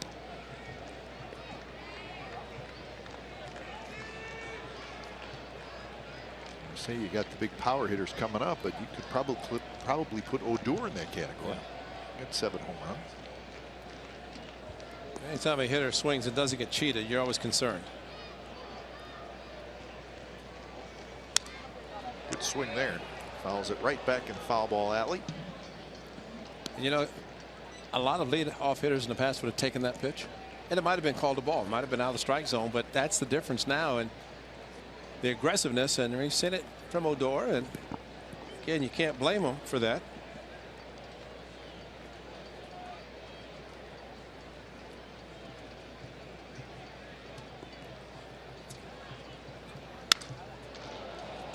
In the air, Burns goes back, and Burns has it, and Alberto thought about tagging, but he thought about it too late. It's ball 4. Yeah, that ball was up. Up and in, but the aggressiveness, and maybe that time he's not able to extend and get the good part of the bat on the ball. And while he hit it well, but plenty of room for Burns to track it down. So that'll bring up Ian Desmond. Desmond, a single in the first, a strikeout in the third, a ground out in the fifth. So he is 2 for 7. And now Kurt Young's going to just make sure everybody's on the same page. Well, Fernando doesn't need any more time, although now lefty gets loose. Sean Doolittle, who pitched a third of an inning last night, a big strikeout, and he might be buying a little time for Mazzaro, for Sean Doolittle to make 4 or 5 pitches and be ready. Come on, Kurt. Plenty of time, Kurt. Beat the clock, Kurt.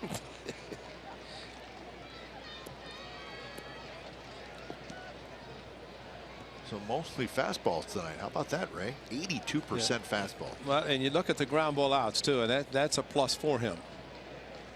Which means it's got to be sinking a little bit. 11 ground ball outs. Now 6, make it 7 fly ball outs, 2 last inning.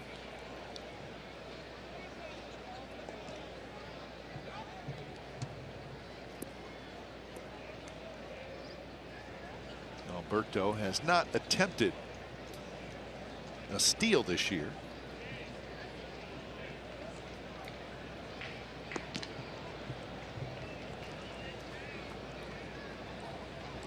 Burns is shaded just a touch toward left center for Desmond.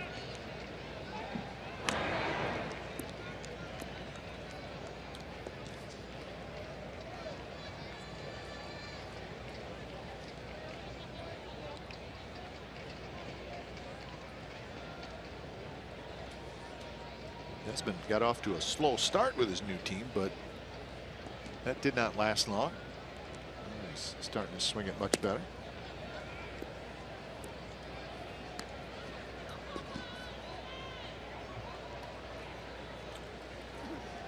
Jesse Hahn probably knows, or at least thinks, pretty good chance this might be his last batter, with Mazzaro the lefty due up next.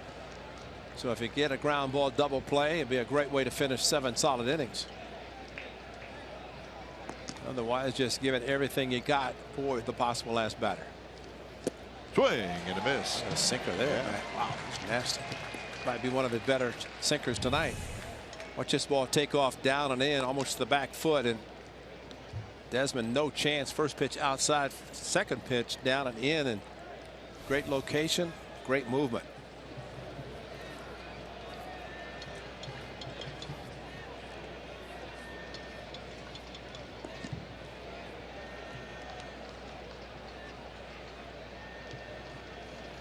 Fastball high, and now it's 2-1.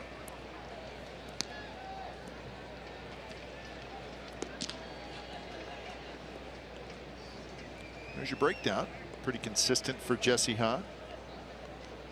We're in the 4th inning, the 14. It was 7 batters. Yeah. All that happened very quickly. 5 hits, 3 runs, 14 pitches.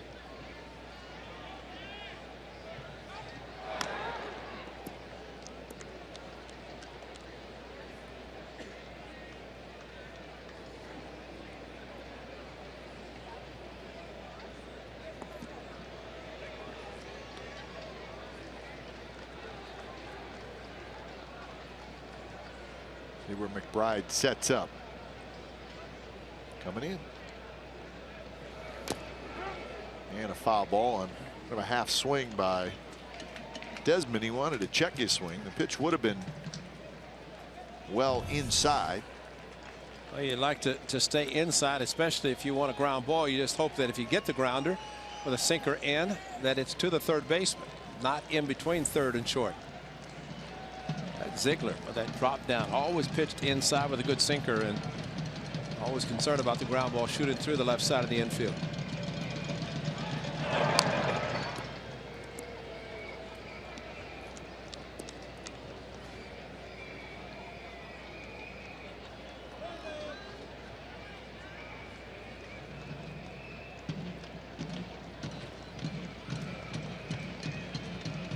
Hahn is ready. Alberto Average lead at first, but he runs, and it's a swing and a miss. Throw to second base is not in time. So strikeout and a stolen base. And here's Bob Melvin. So Sean Doolittle is going to try to do the same thing he did last night. 6 2/3 inning for Manai, 6 2/3 for Jesse Hahn, and the throw offline. So Sean Doolittle will be called on to try to get Mazzaro as he did last night with a strikeout. And Jesse Hahn should get a nice round of applause for a very good outing for the tall right hand. So when it's time for change, think Speedy Oil Change and Auto Service, your oil change tune-up and brake experts.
Choice April 10th of this year. Rangers call up Nomar Mazara. Became the 8th player in Rangers history to homer in his first big league game. It was off Jared Weaver. Went 3 for 4. A couple of singles and that home run. First big league game, so he was making noise early on. So he will hit here against Doolittle with the go-ahead run at second base. 4 pitches last night to Bobby Wilson. Sean Doolittle struck him out. Try to do the same tonight. The left-hander, that was right-hander last night. Sean Doolittle. Not so much in a save role anymore, but great in the setup, and similar to what he did when he first came up in 2012. First major league appearance against these Texas Rangers. Different sort of players. Popped up into the seats, and it's 0-2.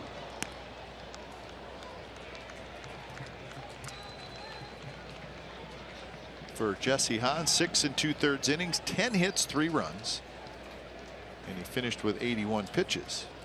And the 11 ground ball outs, 7 in the air. So great outing, especially if Doolittle could leave the potential go-ahead run at second. Good fastball, but Zara just got a piece of it. 95 miles an hour from Doolittle. There's the note. 307 average with runners in scoring position. Best in the majors.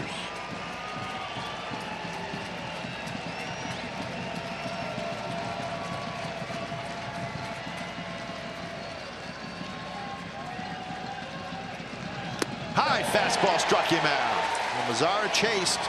So Doolittle, just what he did last night, comes in, does the same inning, same thing tonight here in the 7th. 7th inning stretch coming up. It's a 3-3 game.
to you by Hyundai tonight at 10:30, and it's on our sister station CSN Bay Area. We'll have highlights and clubhouse reaction from this game. A full report from St. Louis, where the Sharks won tonight to even up their series at a game apiece. And Roz gives us a full report from the Warriors practice. Warriors getting set for Game 2 tomorrow night. Again, that's 10:30 tonight, Sportsnet Central at CSN Bay Area. 3-3 game, bottom of the 7th inning, and Matt McBride will step in against Cole Hamels, who has thrown 85 pitches. McBride has had no problem with Hamels tonight. A single in the 2nd, a double in the 5th.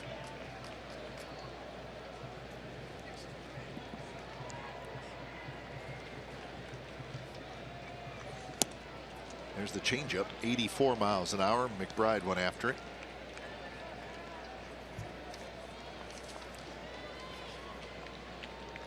So it'll be a day game tomorrow. You can watch that game on the MLB Network, and then the Yankees come to town,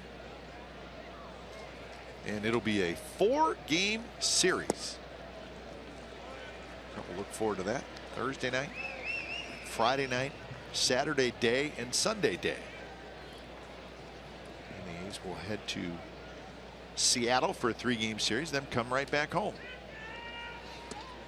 McBride swings and misses to the backstop. McBride is going to make it.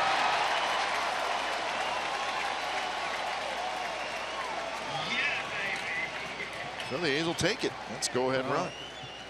Absolutely take it. And McBride swinging a pitch down and in and off of Bobby Wilson's glove. If he even got a glove on it. He did, barely. But McBride almost instinctively knew that he had missed it. And able to take off and beat the throw from Wilson. That's ball.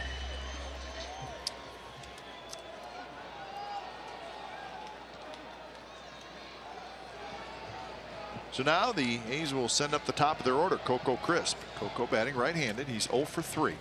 Got going back to last inning when Simeon had 3-0. Remember Bobby Wilson had his mask off as if something was wrong. Hamels has it, sets it, fires to second. He makes a perfect throw to get the out on the lead runner.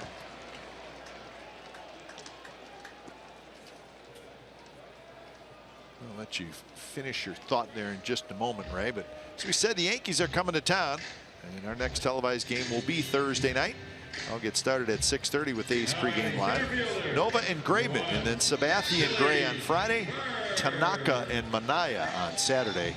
Pineda and Hahn on Sunday. So not only Thursday, but we will have all 4 of those games for you right here on CSN California. So the Yanks coming in for 4. They're coming in to celebrate your birthday. That's a great weekend, man. That'd be fun. All those things happening on your birthday, man. Scary. I think the best thing you've said is no means yes. No presents. No presents. No presents.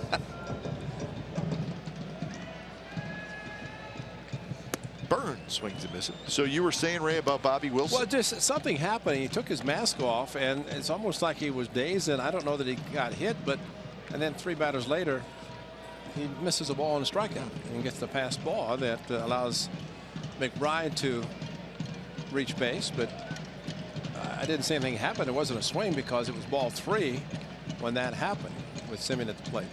Walked on the 4 pitches. And that got a good piece of Wilson there. Now he'll feel it. Hang in there, Bobby.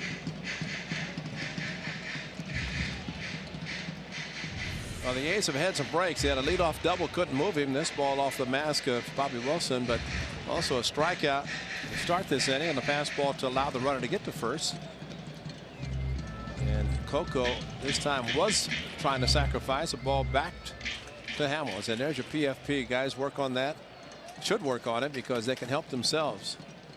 In this case, Hamels did with a force out at second. So 0-2 to Burns. And he got him. Came right at him. Elevated a little bit with a fastball, and it's his 6th strikeout. Well, he is staying with a fastball, and maybe the scouting report don't go soft, try to elevate, and of course Billy batting with the right side. But back-to-back at bats, total of 7 pitches and a couple of strikeouts. Well, Billy Burns 2 strikeouts tonight. He hardly ever strikes out. Here's Reddick. A little bit low.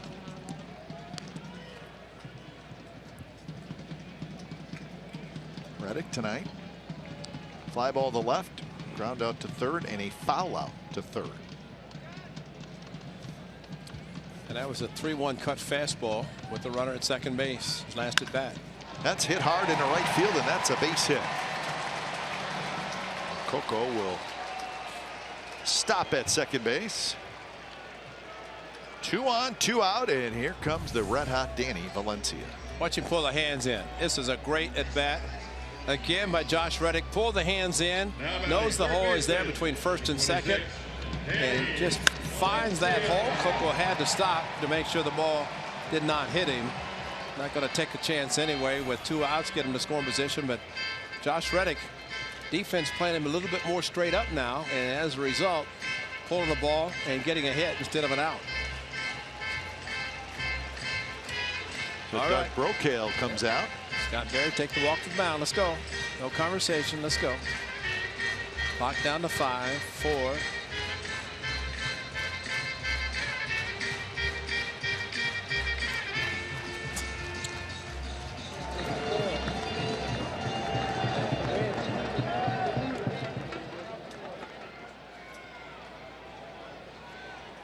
So the meeting is over.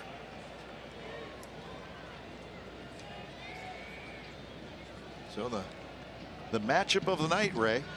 Hamels against Valencia. Well, he had a fastball 3-0, and since then he's gone curveball, changeup, and Danny has popped up to second, flew out to right field. So the conversation might have been, he gave me the 3-0 fastball, probably won't see another one. He misses down and in that cut fastball. And this is what it did on the 3-0 fastball and crushed it.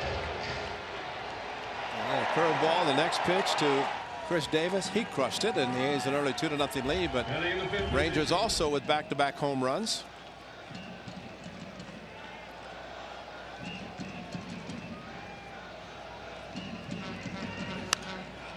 Good swing there, elevated fastball. Valencia's a pretty good high fastball hitter. Yeah. And we saw the second home run he hit on Friday night in St. Petersburg against the Rays was a fastball away from him that he went to right center off Dana Evelyn. His fastball though inside, and almost like they don't want him to extend his arms. Another defensive alignment by the Rangers straight up.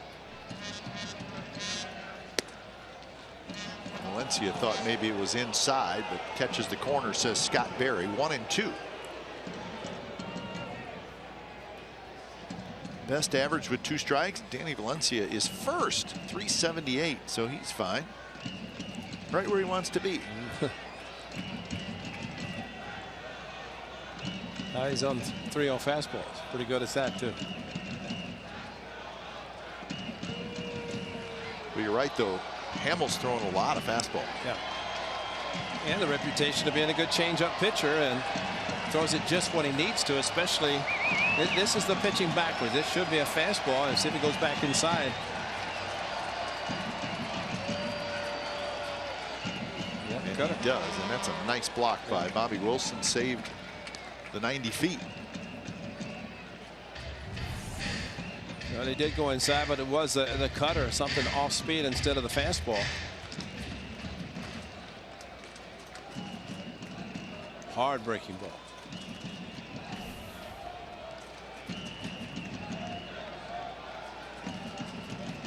2-2. Hamel kicks and deals, and there's a base hit right field. Here comes Coco, and Coco will score, and Valencia comes through again.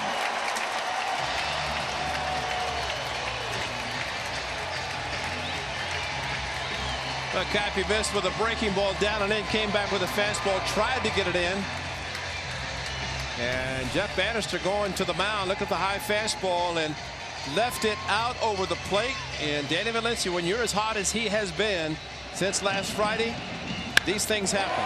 Great play defensively near the dugout, and a base hit on a fastball up and away, goes with it out of the strike zone, gets the job done, and Coco's speed not even a play at the plate. So when it's time for a change, think Speedy Oil Change and Auto Service, your oil change, tune-up, and brake experts.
Classics on Grease Movies Fireworks Night, presented by Xfinity, Friday, May the 20th, which is Game 2 of the A's 4-game series against the Bronx Bombers, the New York Yankees. After the game, fans can watch a fireworks show from the outfield grass. As always, on-field capacity is limited. Get your tickets today at athletics.com/fireworks, and we have a steady stream of people coming up to the booth. Joe with presents for Lynn Kuiper on his birthday, 20th on Friday. That's a secret, though. Nobody knows. Actually, we've been counting, Ray. Yeah. How many times you've mentioned it in the last 2 weeks? It's 104 now. Well, that just means that many more presents for you. Make sure it's XX, okay? In case you want to borrow it. I need a XX too, believe me. Well, here's the hard-throwing right-hander, and what a story for Matt Bush as he comes on to make the appearance. Throws hard. Yes, he does. Mid-90s, upper 90s. Does throw other pitches, but mostly rear back and throw hard. Just his third game in the big leagues. Facing Chris Davis. A little bit outside at 97. I think the story's pretty well chronicled. He was the #1 pick in the entire draft in 2004 as a shortstop by the Padres. Just ran into a lot of trouble. Spent some time in prison. He's out. And he converted to a pitcher a couple years ago, and he's got the live arm. He's not a big guy, about 5'10", but it is an easy delivery. Yeah. But this is the draft of 2004, and he was first. Verlander went second. Weaver, Billy Butler's in there. A's took Landon Powell and Houston Street. There's the good heater, 98 miles an hour. It really does come out easy, and it explodes. And really, why even think about another pitch? I mean, if you throw it that hard, that easily. That's not even a max delivery. No. Davis has seen it now. See if he's ready. 2-2 the count. That one misses well off the plate. So it'll be 3-2. Reddick at second, Valencia at first. They'll take off. A's have taken the lead here in the 7th inning.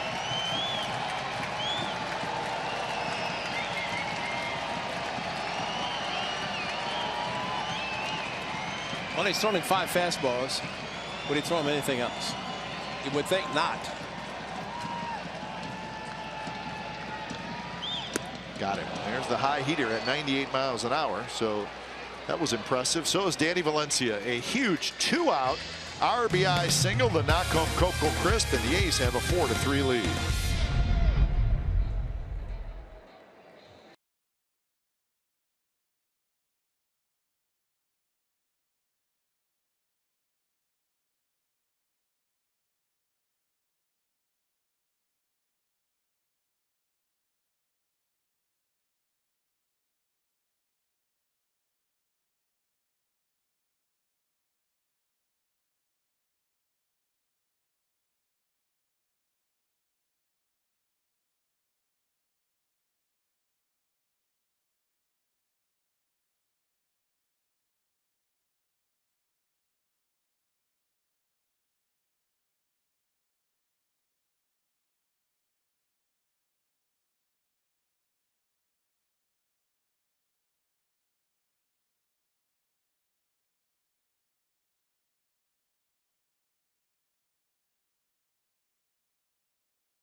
RBI single.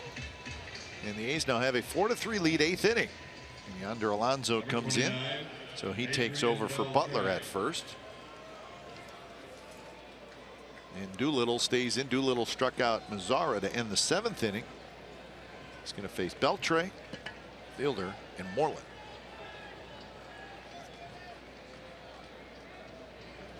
First pitch, Beltre taken all the way, and it's in for a strike.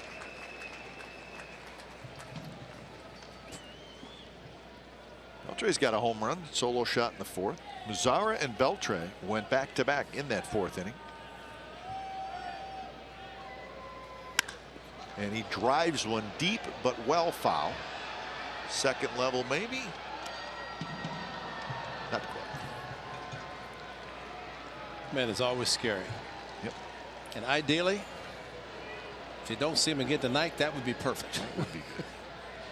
Especially if you get him out in this at bat. Well, if you win the game, you shouldn't see him again. That's right. By the way, he hit an 0-2 curveball. That was off Jesse Hahn. Whoa. Chased one up around his helmet, and that's another strikeout for Doolittle. Wow. What's better than taking your family to the ballpark on a Friday night? With the Friday Family Pack, you get 4 Plaza level tickets, 4 Coliseum hot dogs, 4 medium sodas, and 4 bags of peanuts, and it's just $60 at every Friday home game. Buy now at athletics.com/family pack, subject to availability. So here's Prince Fielder. Prince Fielder chases a pitch up around the letters.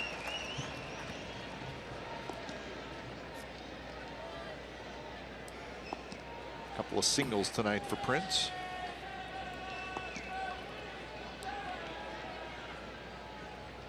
Randall loose. Tapped.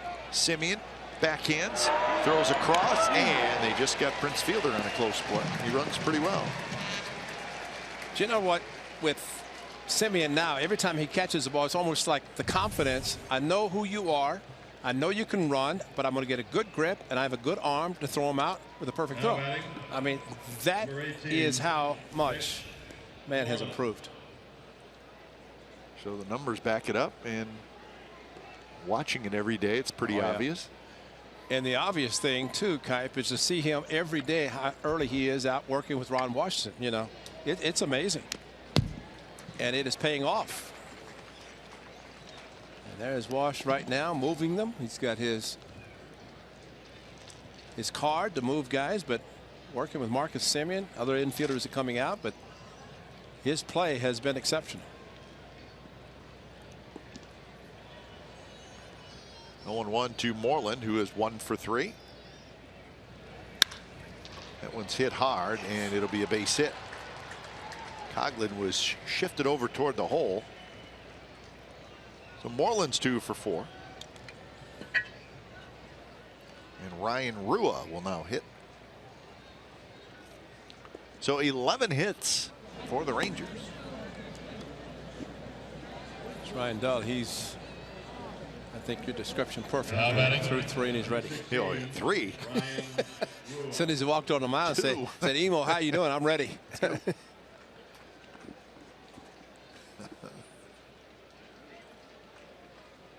Let's see if he can elevate the fastballs again. And that one right there for a strike.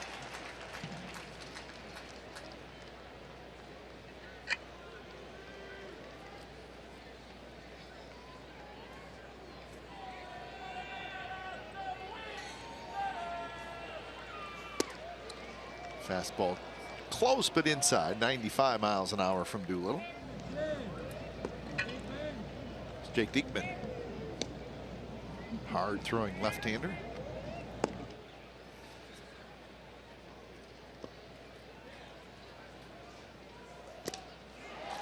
No chance on that one. That's that fastball a little up and away to right-handed hitters. Seems to have a little tail to it. Yeah.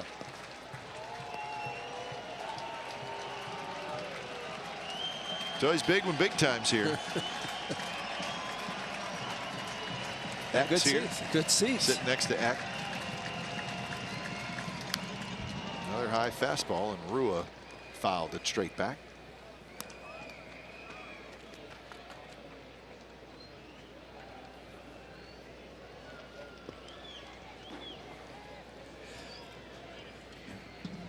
Bobby Wilson would be next.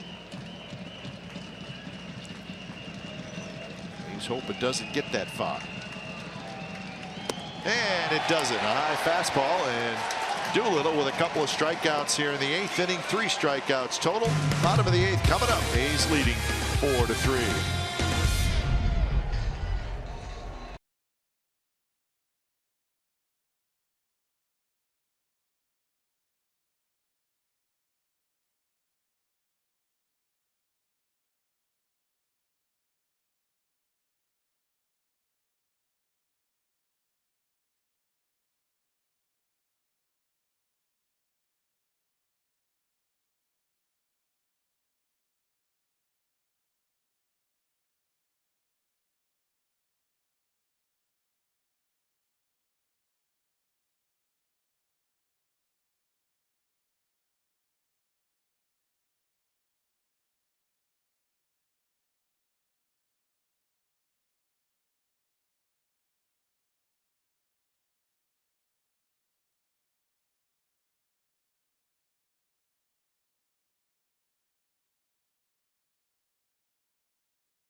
California is brought to you by Toyota, the full-line automaker with the longest-lasting vehicles in America. Toyota, let's go places.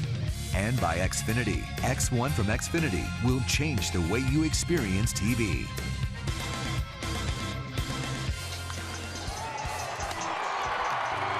All right, game summary brought to you by your local Toyota dealers. The A's with a 4-3 lead, 3-11-0 for Texas, 4-9-1 for the Athletics. Decent outing for Jesse Hahn. He's got to Cole Hamels for 4 earned runs. Both teams using the long ball tonight. The A's 3 outs away from their 3rd consecutive win.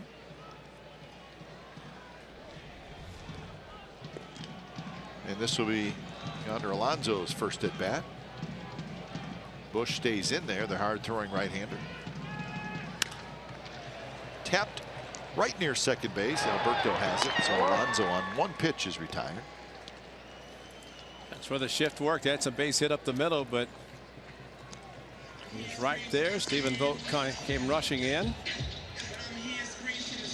Now batting shortstop. I wonder if he would pinch hit for McBride if it gets to that point.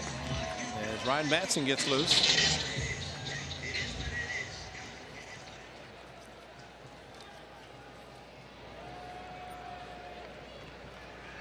First pitch to Simeon.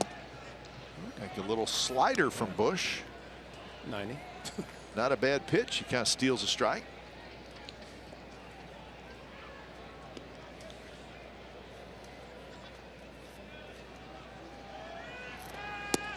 Tried it again.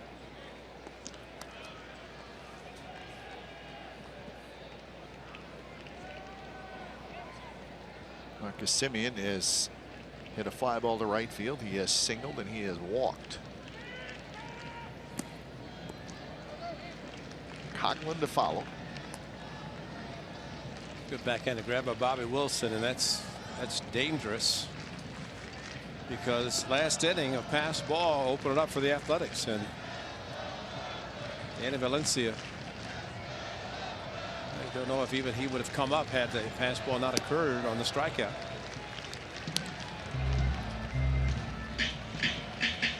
Three and 1 to Simeon.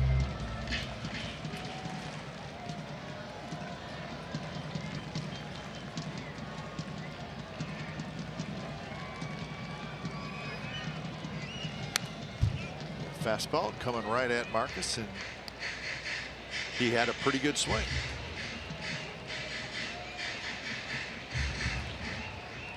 So full count in the top of the 9th inning. It'll be Wilson, Alberto, and Odor.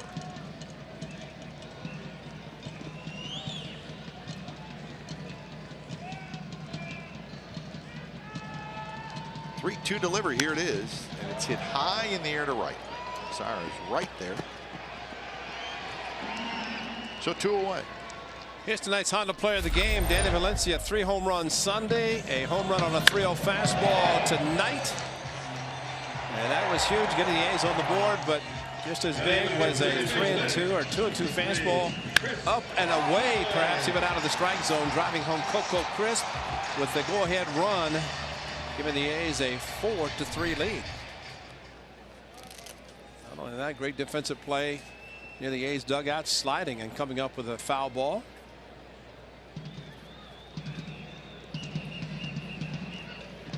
Conklin rips one foul left side. So Madsen's ready out in the A's bullpen. He will pitch the 9th.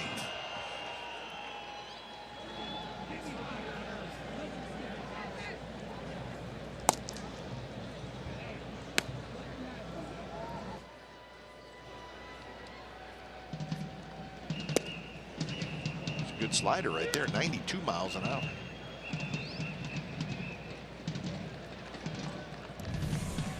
Well, you got to gear a fastball at 98, and then he pulls the string, and that's the type of swing that results. It's just a little slider. Yeah, just but enough. Doesn't need to be much more than that.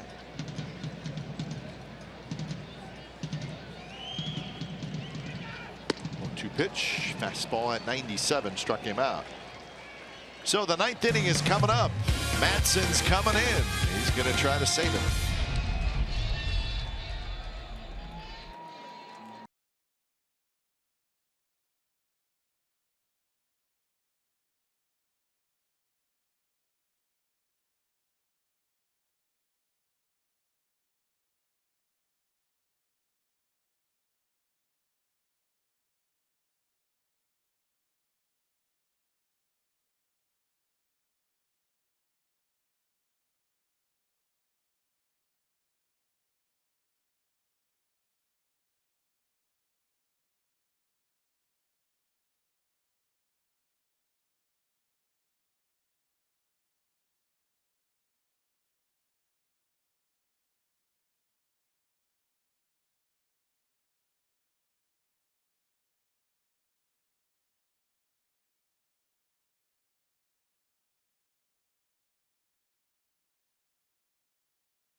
So Danny Valencia, one of the heroes, also a home run for a couple of home runs for Chris Davis, and now the A's 3 outs away from a win and taking the first 2 in this series. When it's time for change, think Speedy Oil Change and Auto Service, your oil change, tune-up, and brake experts.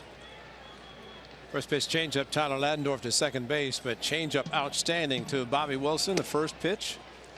And you might say, well, Madsen's thrown down 3 consecutive games, but Sunday against the Rays, he threw only 4 pitches in the 9th inning. Last night, 11. And back-to-back saves on Sunday and last night, trying to do it 3rd consecutive game. Inside again to Bobby Wilson.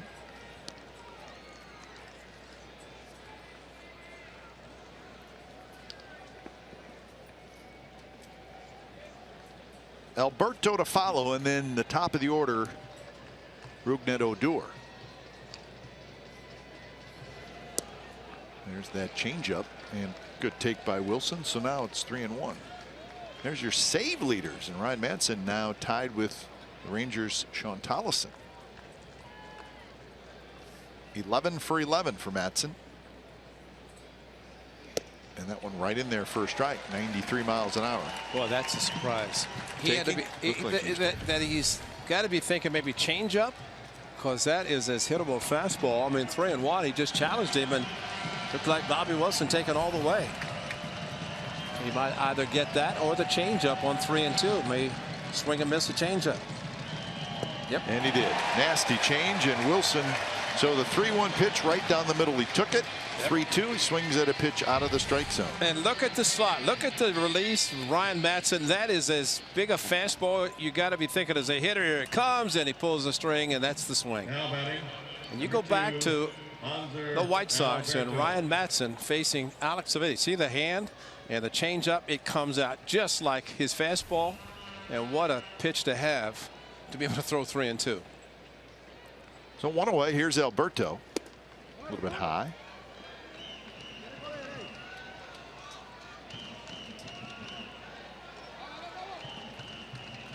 Alberto singled and stole the base in the 7th inning. He has also grounded out and popped out. Straightaway defense on the infield. There's a strike. And his fastball is at 93, so it's not like it's a get me over 89, 90.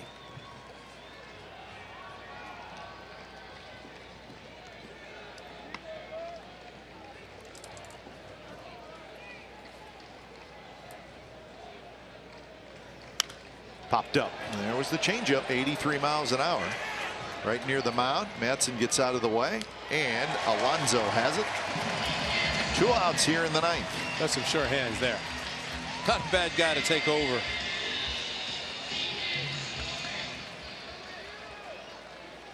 And now should be a fun matchup. Madson against Odor. Now batting, number 12, Rougned Odor. Odor is 1 for 4 tonight. He doubled in the 5th inning.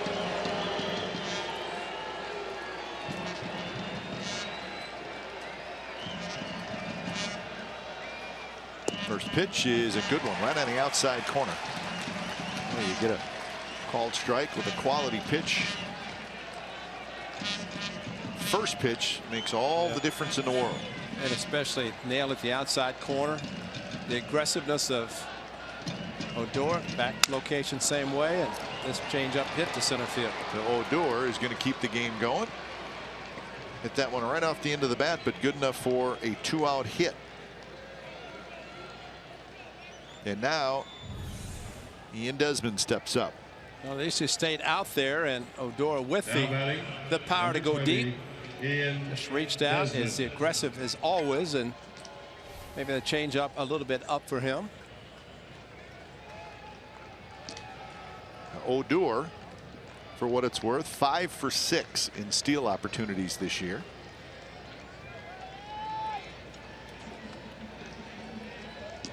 First pitch to Ian Desmond is inside. Desmond single in the first. He has struck out a couple times, and he has grounded to second.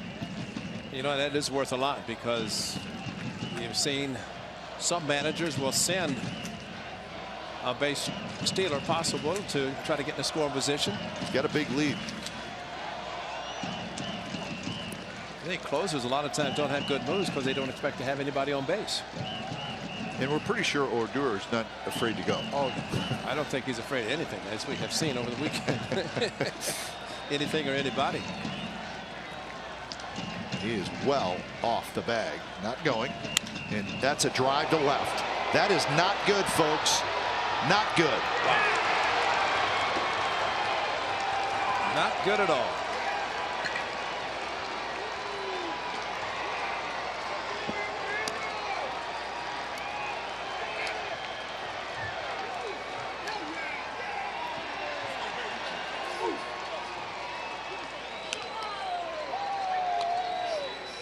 Just what the A's did to the Rays on Sunday. And look at the location. It's up and a little bit away. And Matson was hoping that it wouldn't travel, but on a night like tonight, with the temperature the way it is, it's still nice, and nothing's going to knock it down. So home run number 6 for Desmond. RBIs 24 and 25. Well, he's been quiet all night. Had a single in the first inning, strikeout, ground ball, strikeout, and a big 2-out home run. So Tollefson, the closer. So Ryan Matson's first blown save, and a big one, the 2 outs in the 9th.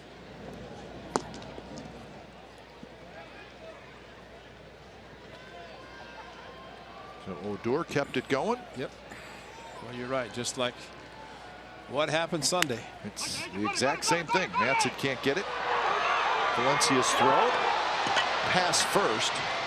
Mazara's going to try for second, and he's going to make it.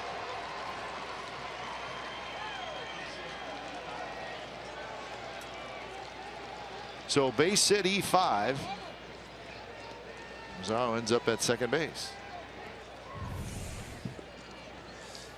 Well, he just topped it, had the top spin, and Matson tried, no chance to get it, and Danny Valencia, he tried, he threw, and backing up was Ladendorf. Good job, but could not get to it quickly enough to throw out. Mazzaro going to second. Boy, you got back-to-back hitters now in Beltre and Fielder. Take your poison.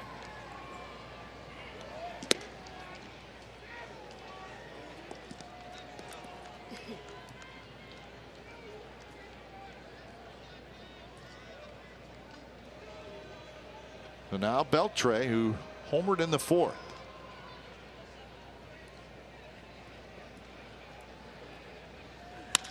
Line drive, center field. That's a base hit. Burns has it, and they're waving home Mazara. The throw to the plate is cut off. Throw home, and they got him. Alonso cut it off, turned around, fired to McBride, and they throw out Mazzaro at home plate. The Rangers may want to take a look at it. Well, great job by Alonso cutting the throw and going to the plate. I think they got him. I think they got him by plenty, and a good, of course, McBride catch the ball, giving the Mazzaro the room, but that's a great cut. So Desmond's 2-run homer here in the 9th has given the Rangers the lead. Bottom of the 9th coming up, 5-4 Texas.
Telecast is presented by authority of the Oakland Athletics and may not be reproduced or retransmitted in any form, and the accounts and descriptions of this game may not be disseminated without the express written consent of Athletics Investment Group, LLC. Well, the A's were 1 out away from a win. Did not finish it off. Rangers now lead 5-4, bottom of the 9th inning. When it's time for change, think Speedy Oil Change and Auto Service, your oil change, tune-up, and brake expert. So Sean Tollefson comes in. He's 11 for 14 in save opportunities. Look at the ERA. So 20 hits and 4 walks. on the year, and the first pitch to Vogt is skied into foul territory. Moreland is over there, Odor's over there, and it's into the seats.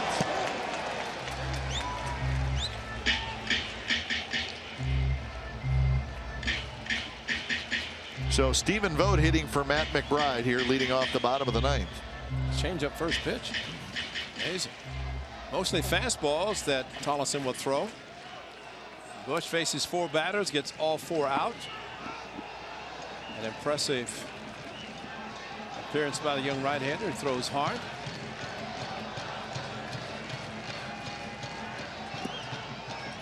Tollefson, who got the closer's job last year, and he did a very good job for the Rangers.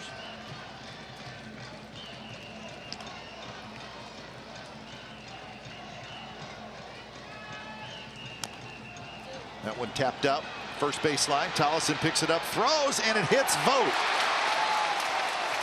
He said he was running in the baseline, and Jeff Bannister going out, and he's going to ask because the throw did hit him, and Scott Berry, as he said, he was in the base path. And he called it right away. I mean, he was looking right down the line, and he called it immediately. So Stephen staying, and he knows, being a catcher, he's on the line, and basically there's your play. If he had run on the grass and Tollefson hit him, and Tollefson immediately pointed because it looked like he's trying to hit him, it worked, but the home plate umpire said Stephen Vogt was running where he's supposed to be, because he was definitely on the line when it hit him. So it goes as a hit. What speed, man. Yeah. 10 hits for the A's. So here comes Coco Crisp. Beltre comes in at third.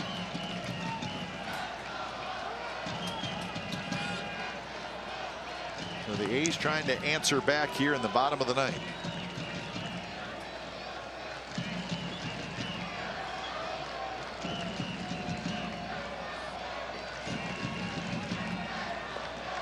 One hit against Tollefson for Coco. It was a home run.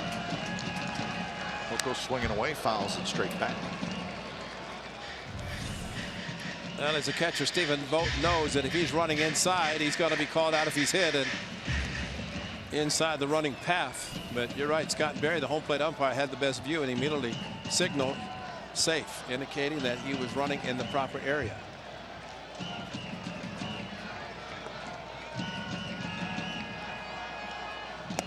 Inside. So now Coco with the count even 1-1. Burns to follow. After Burns, it would be Reddick.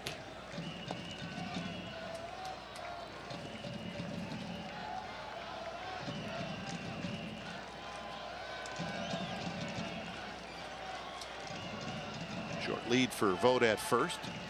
Coco watches it drop low, 2-1. You know, with Josh Feckley going on the disabled list, the A's before tonight had 3 catchers. Stephen Vogt with a base hit. McBride is out, and Vogt is in. Feckley, who had a knee problem and put him on the disabled list. Coco's going to chat with Ron Washington.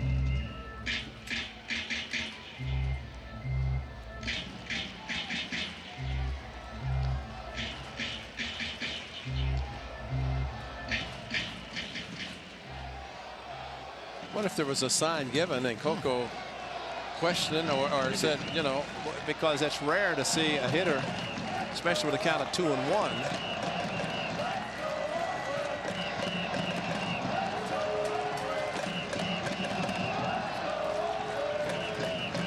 Beltre still in at third, and that one is low, and now it's 3-1. Close pitch.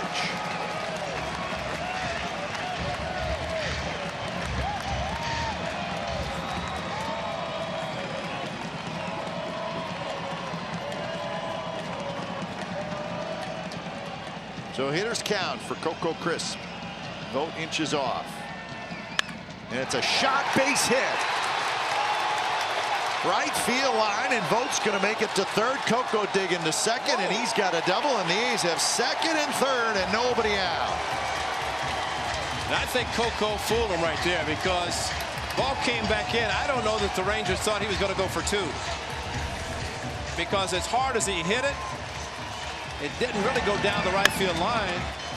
Mazzaro got to it, but throw comes in towards first base. And I think they may have thought Coco was going to be happy with a single, but great hustle by Coco, great hitting. Got past Moreland. Vogt made sure it didn't hit him, and Coco, great job, great double.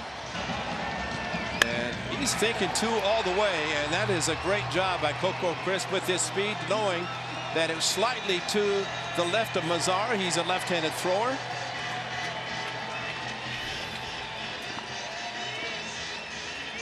So a huge meeting on the mound breaks up. And Burns is the hitter. Center fielder, number 1, Billy Burns.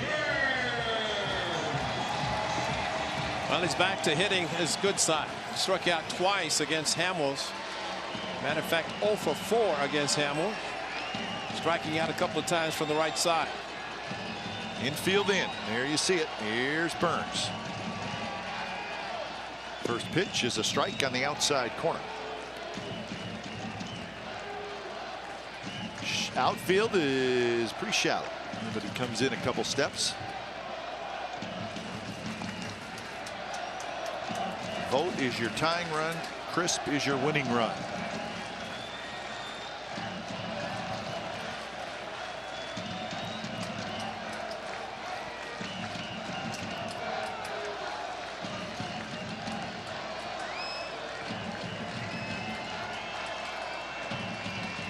Wilson sets up outside. 0-1 pitch. Wow. That's a double wow, huh?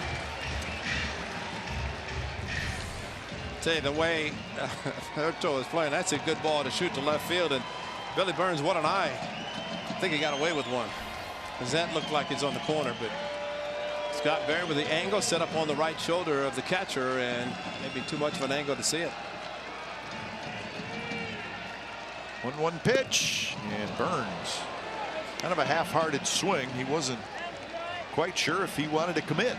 Well, that's a swing for 2 strikes, not with 1-1, especially when he got a gift on the second pitch, but staying outside against it. So 1-2. Burns got to put it in play. Will pop up, foul territory.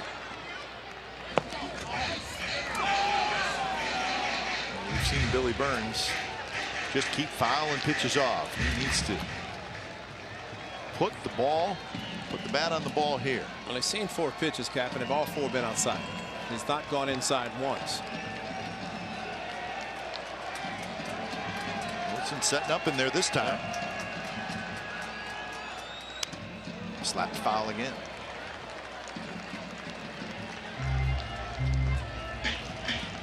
Burns, even though he struck out twice tonight, just 12 times the entire season as Billy Burns struck out, and that comes in 139 at bats.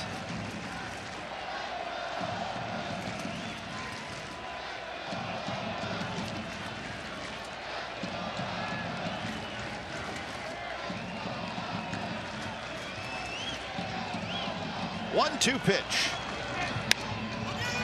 on the infield. Odor calls everybody off, and then Alberto decides to get in on the mix. Probably not a great time to do that.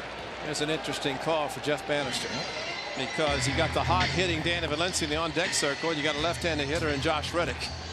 Milwaukee set up a double play possibility if they move the infield back. But Number 22. the fact that Danny Valencia is so hot, I think Josh Reddick's going to get a chance. No, he's not. Well, so they will walk him and stay hot Danny Valencia. I almost get the feeling, Ray, maybe they don't want to do this, but they still feel like it's the best, it's the right thing to do, even though it's, you're facing a scary hitter. Well, and especially if they're probably going to stay back or play back for a double play. They would concede the tying run. And Danny Valencia, of course, the key is to get the ball in the air.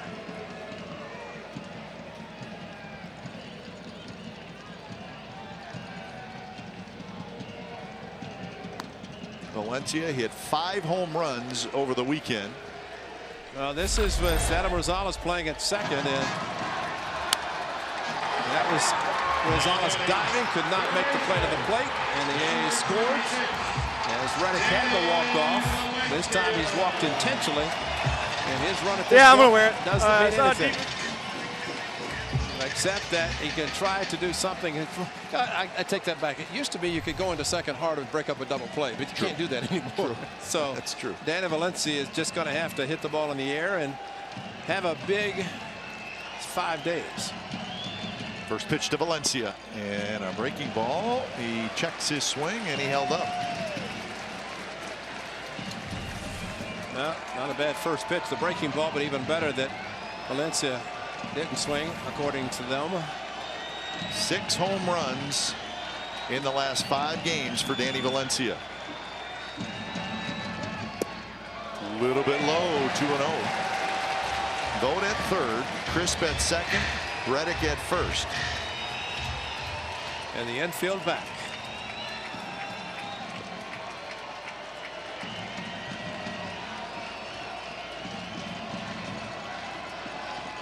Home run, a couple of RBIs tonight.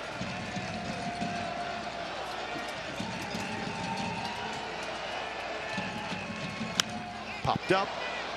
Some Foul territory. Moreland is over, and he cannot quite get it. Took a deep breath there. Yeah. Boy, Moreland hustled over there, and if he could have got there, there may have been a play to be made. Well, and he would have had help from his own dugout, too.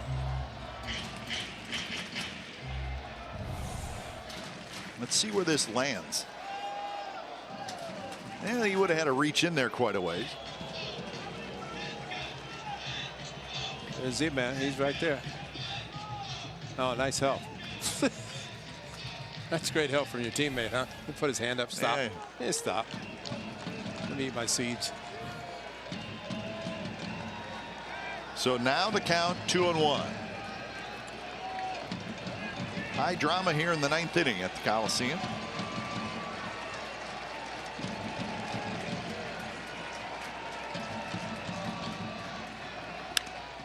Popped up, shallow center, Odor out, Desmond in, Mazzaro in, Vogt at third, and Vogt bluffs, and he's going to stay. 2 outs. Just not quite deep enough to even think about taking a chance and forcing the issue a little bit. No. Maybe if it was a Billy Burns on third base. But a good fastball location inside, because Danny Valencia, as we have seen, extends his arms very well. The home run and also the base hit to right field. Fastballs away. So now everybody back, and Tollefson trying to avoid a wild pitch. So it's Chris Davis. Try to be the hero. First pitch to Davis, inside, not close. Davis has hit a pair of home runs tonight. He's got 10 home runs on the year.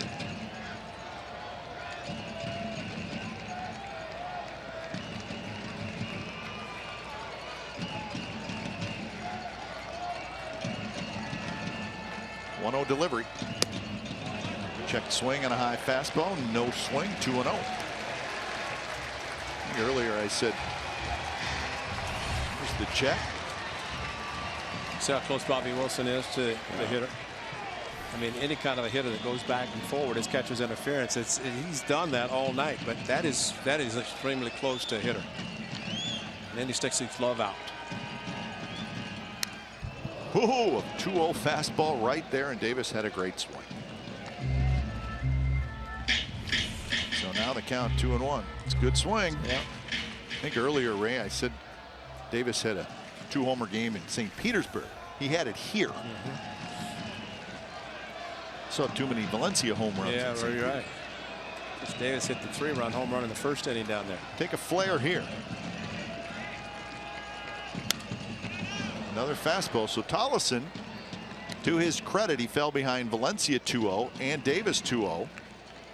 And he's able to get himself back into the count.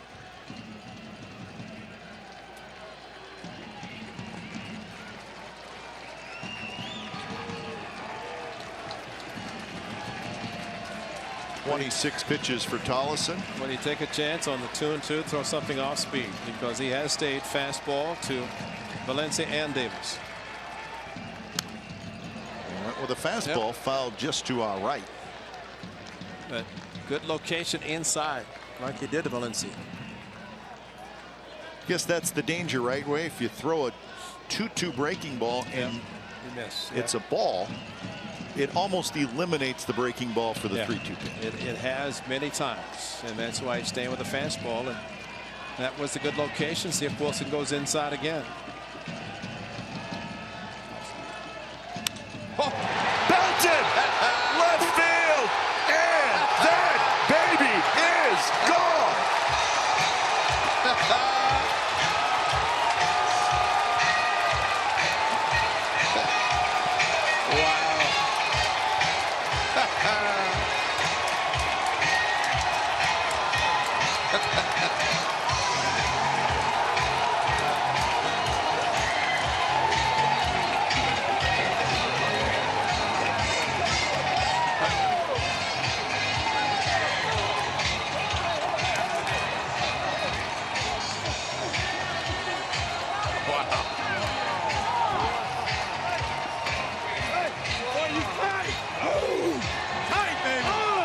So Chris Davis, a 3-homer game, and the last one was the best one. And first career grand slam, a 3-home-run game, and Kipe said it best. Fastball after fastball, he got to extend his arms, and as soon as he makes contact, there is no doubt about it.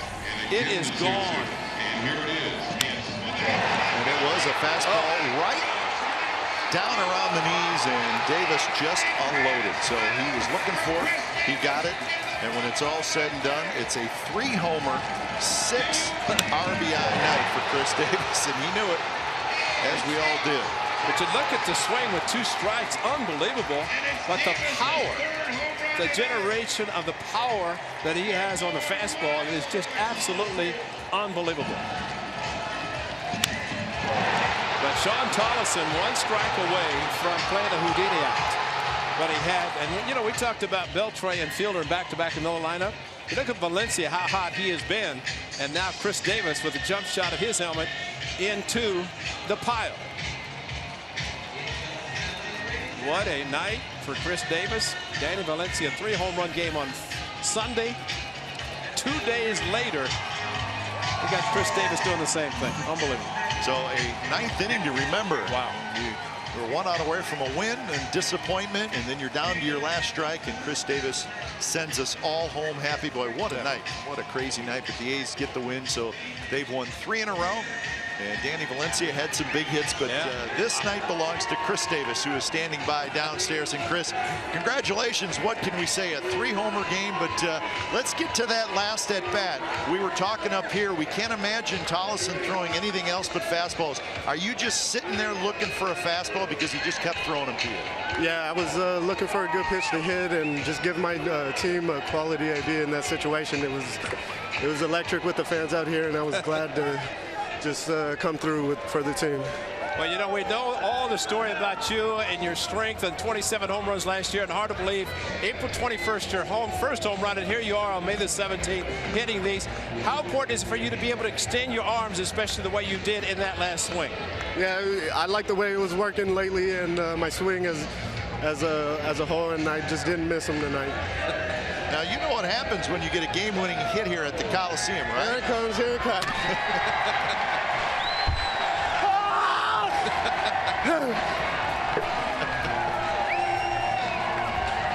That tastes good. Thing of beauty. Can you still hear us? Can you hear us? Yeah, you're good, you're good. All right, well, just a couple more questions. But, hey, listen, it took you a while to get going with your new team, but certainly you're rolling now. What was the adjustment like, and what was the adjustment all about? And And is there anything more than just the fact that you're switching leagues and going to a new ballpark? Yeah, it's a little bit of a learning curve, but I'm just thankful for the teammates I got. They're in there with me working hard, and we're just out here trying to win as many ball games as we can.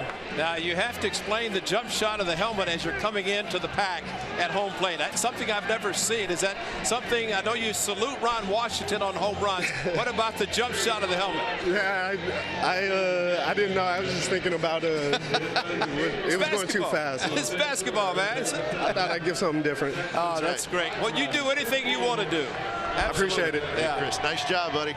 Appreciate it. All right, so what a story. That's man. a night. That is a night. 3 home runs, 6 RBIs, and really, if you just think about it, obviously statistically it jumps out, but you have a great game and you win the game on a walk-off grand slam. He may play 10 more years in the big leagues and never have a night anything close to this when you end it the way he did. But he's a nice young man, and it's good to see him get rolling, and now he's hot. And, you know, let's go back to the time. Remember he hit the home runs in New York, and Adam Lowenstein asked him about doing a postgame. I thought that said it all about him. He said, listen, other guys have done the things to carry this ball club. I just hit a home run. Go to somebody else. And here he is tonight, you know, coming on, and so appreciation to Chris Davis, but what a night for him. Steph Curry would be happy with that jump shot. And, you know, he salutes Ron Washington, but I've never seen a jump shot. He can do anything he wants to do because that was special. A grand slam, 2-2, bottom of the ninth, 2 outs. It's all perfect, and what a perfect ending. So Chris Davis now 11 home runs on the year, none bigger than what he did tonight. So a crazy night. A's give it up in the top of the ninth, but they come back and win it in the bottom of the ninth thanks to grand slam walk-off home run by Mr. Chris Davis. It's worth another look. It's worth a couple more looks. It was fun. So the A's win it by a final score of 8-5, and they will go for the sweep tomorrow of the Texas Rangers. You've been watching Oakland A's baseball on CSN California, part of the NBC Sports Group. Don't go away. A's Coast Game Live with Henry Wolford and Shooty Babbitt starts right now. Final score, thanks to that man, Chris Davis. A's win it 8-5.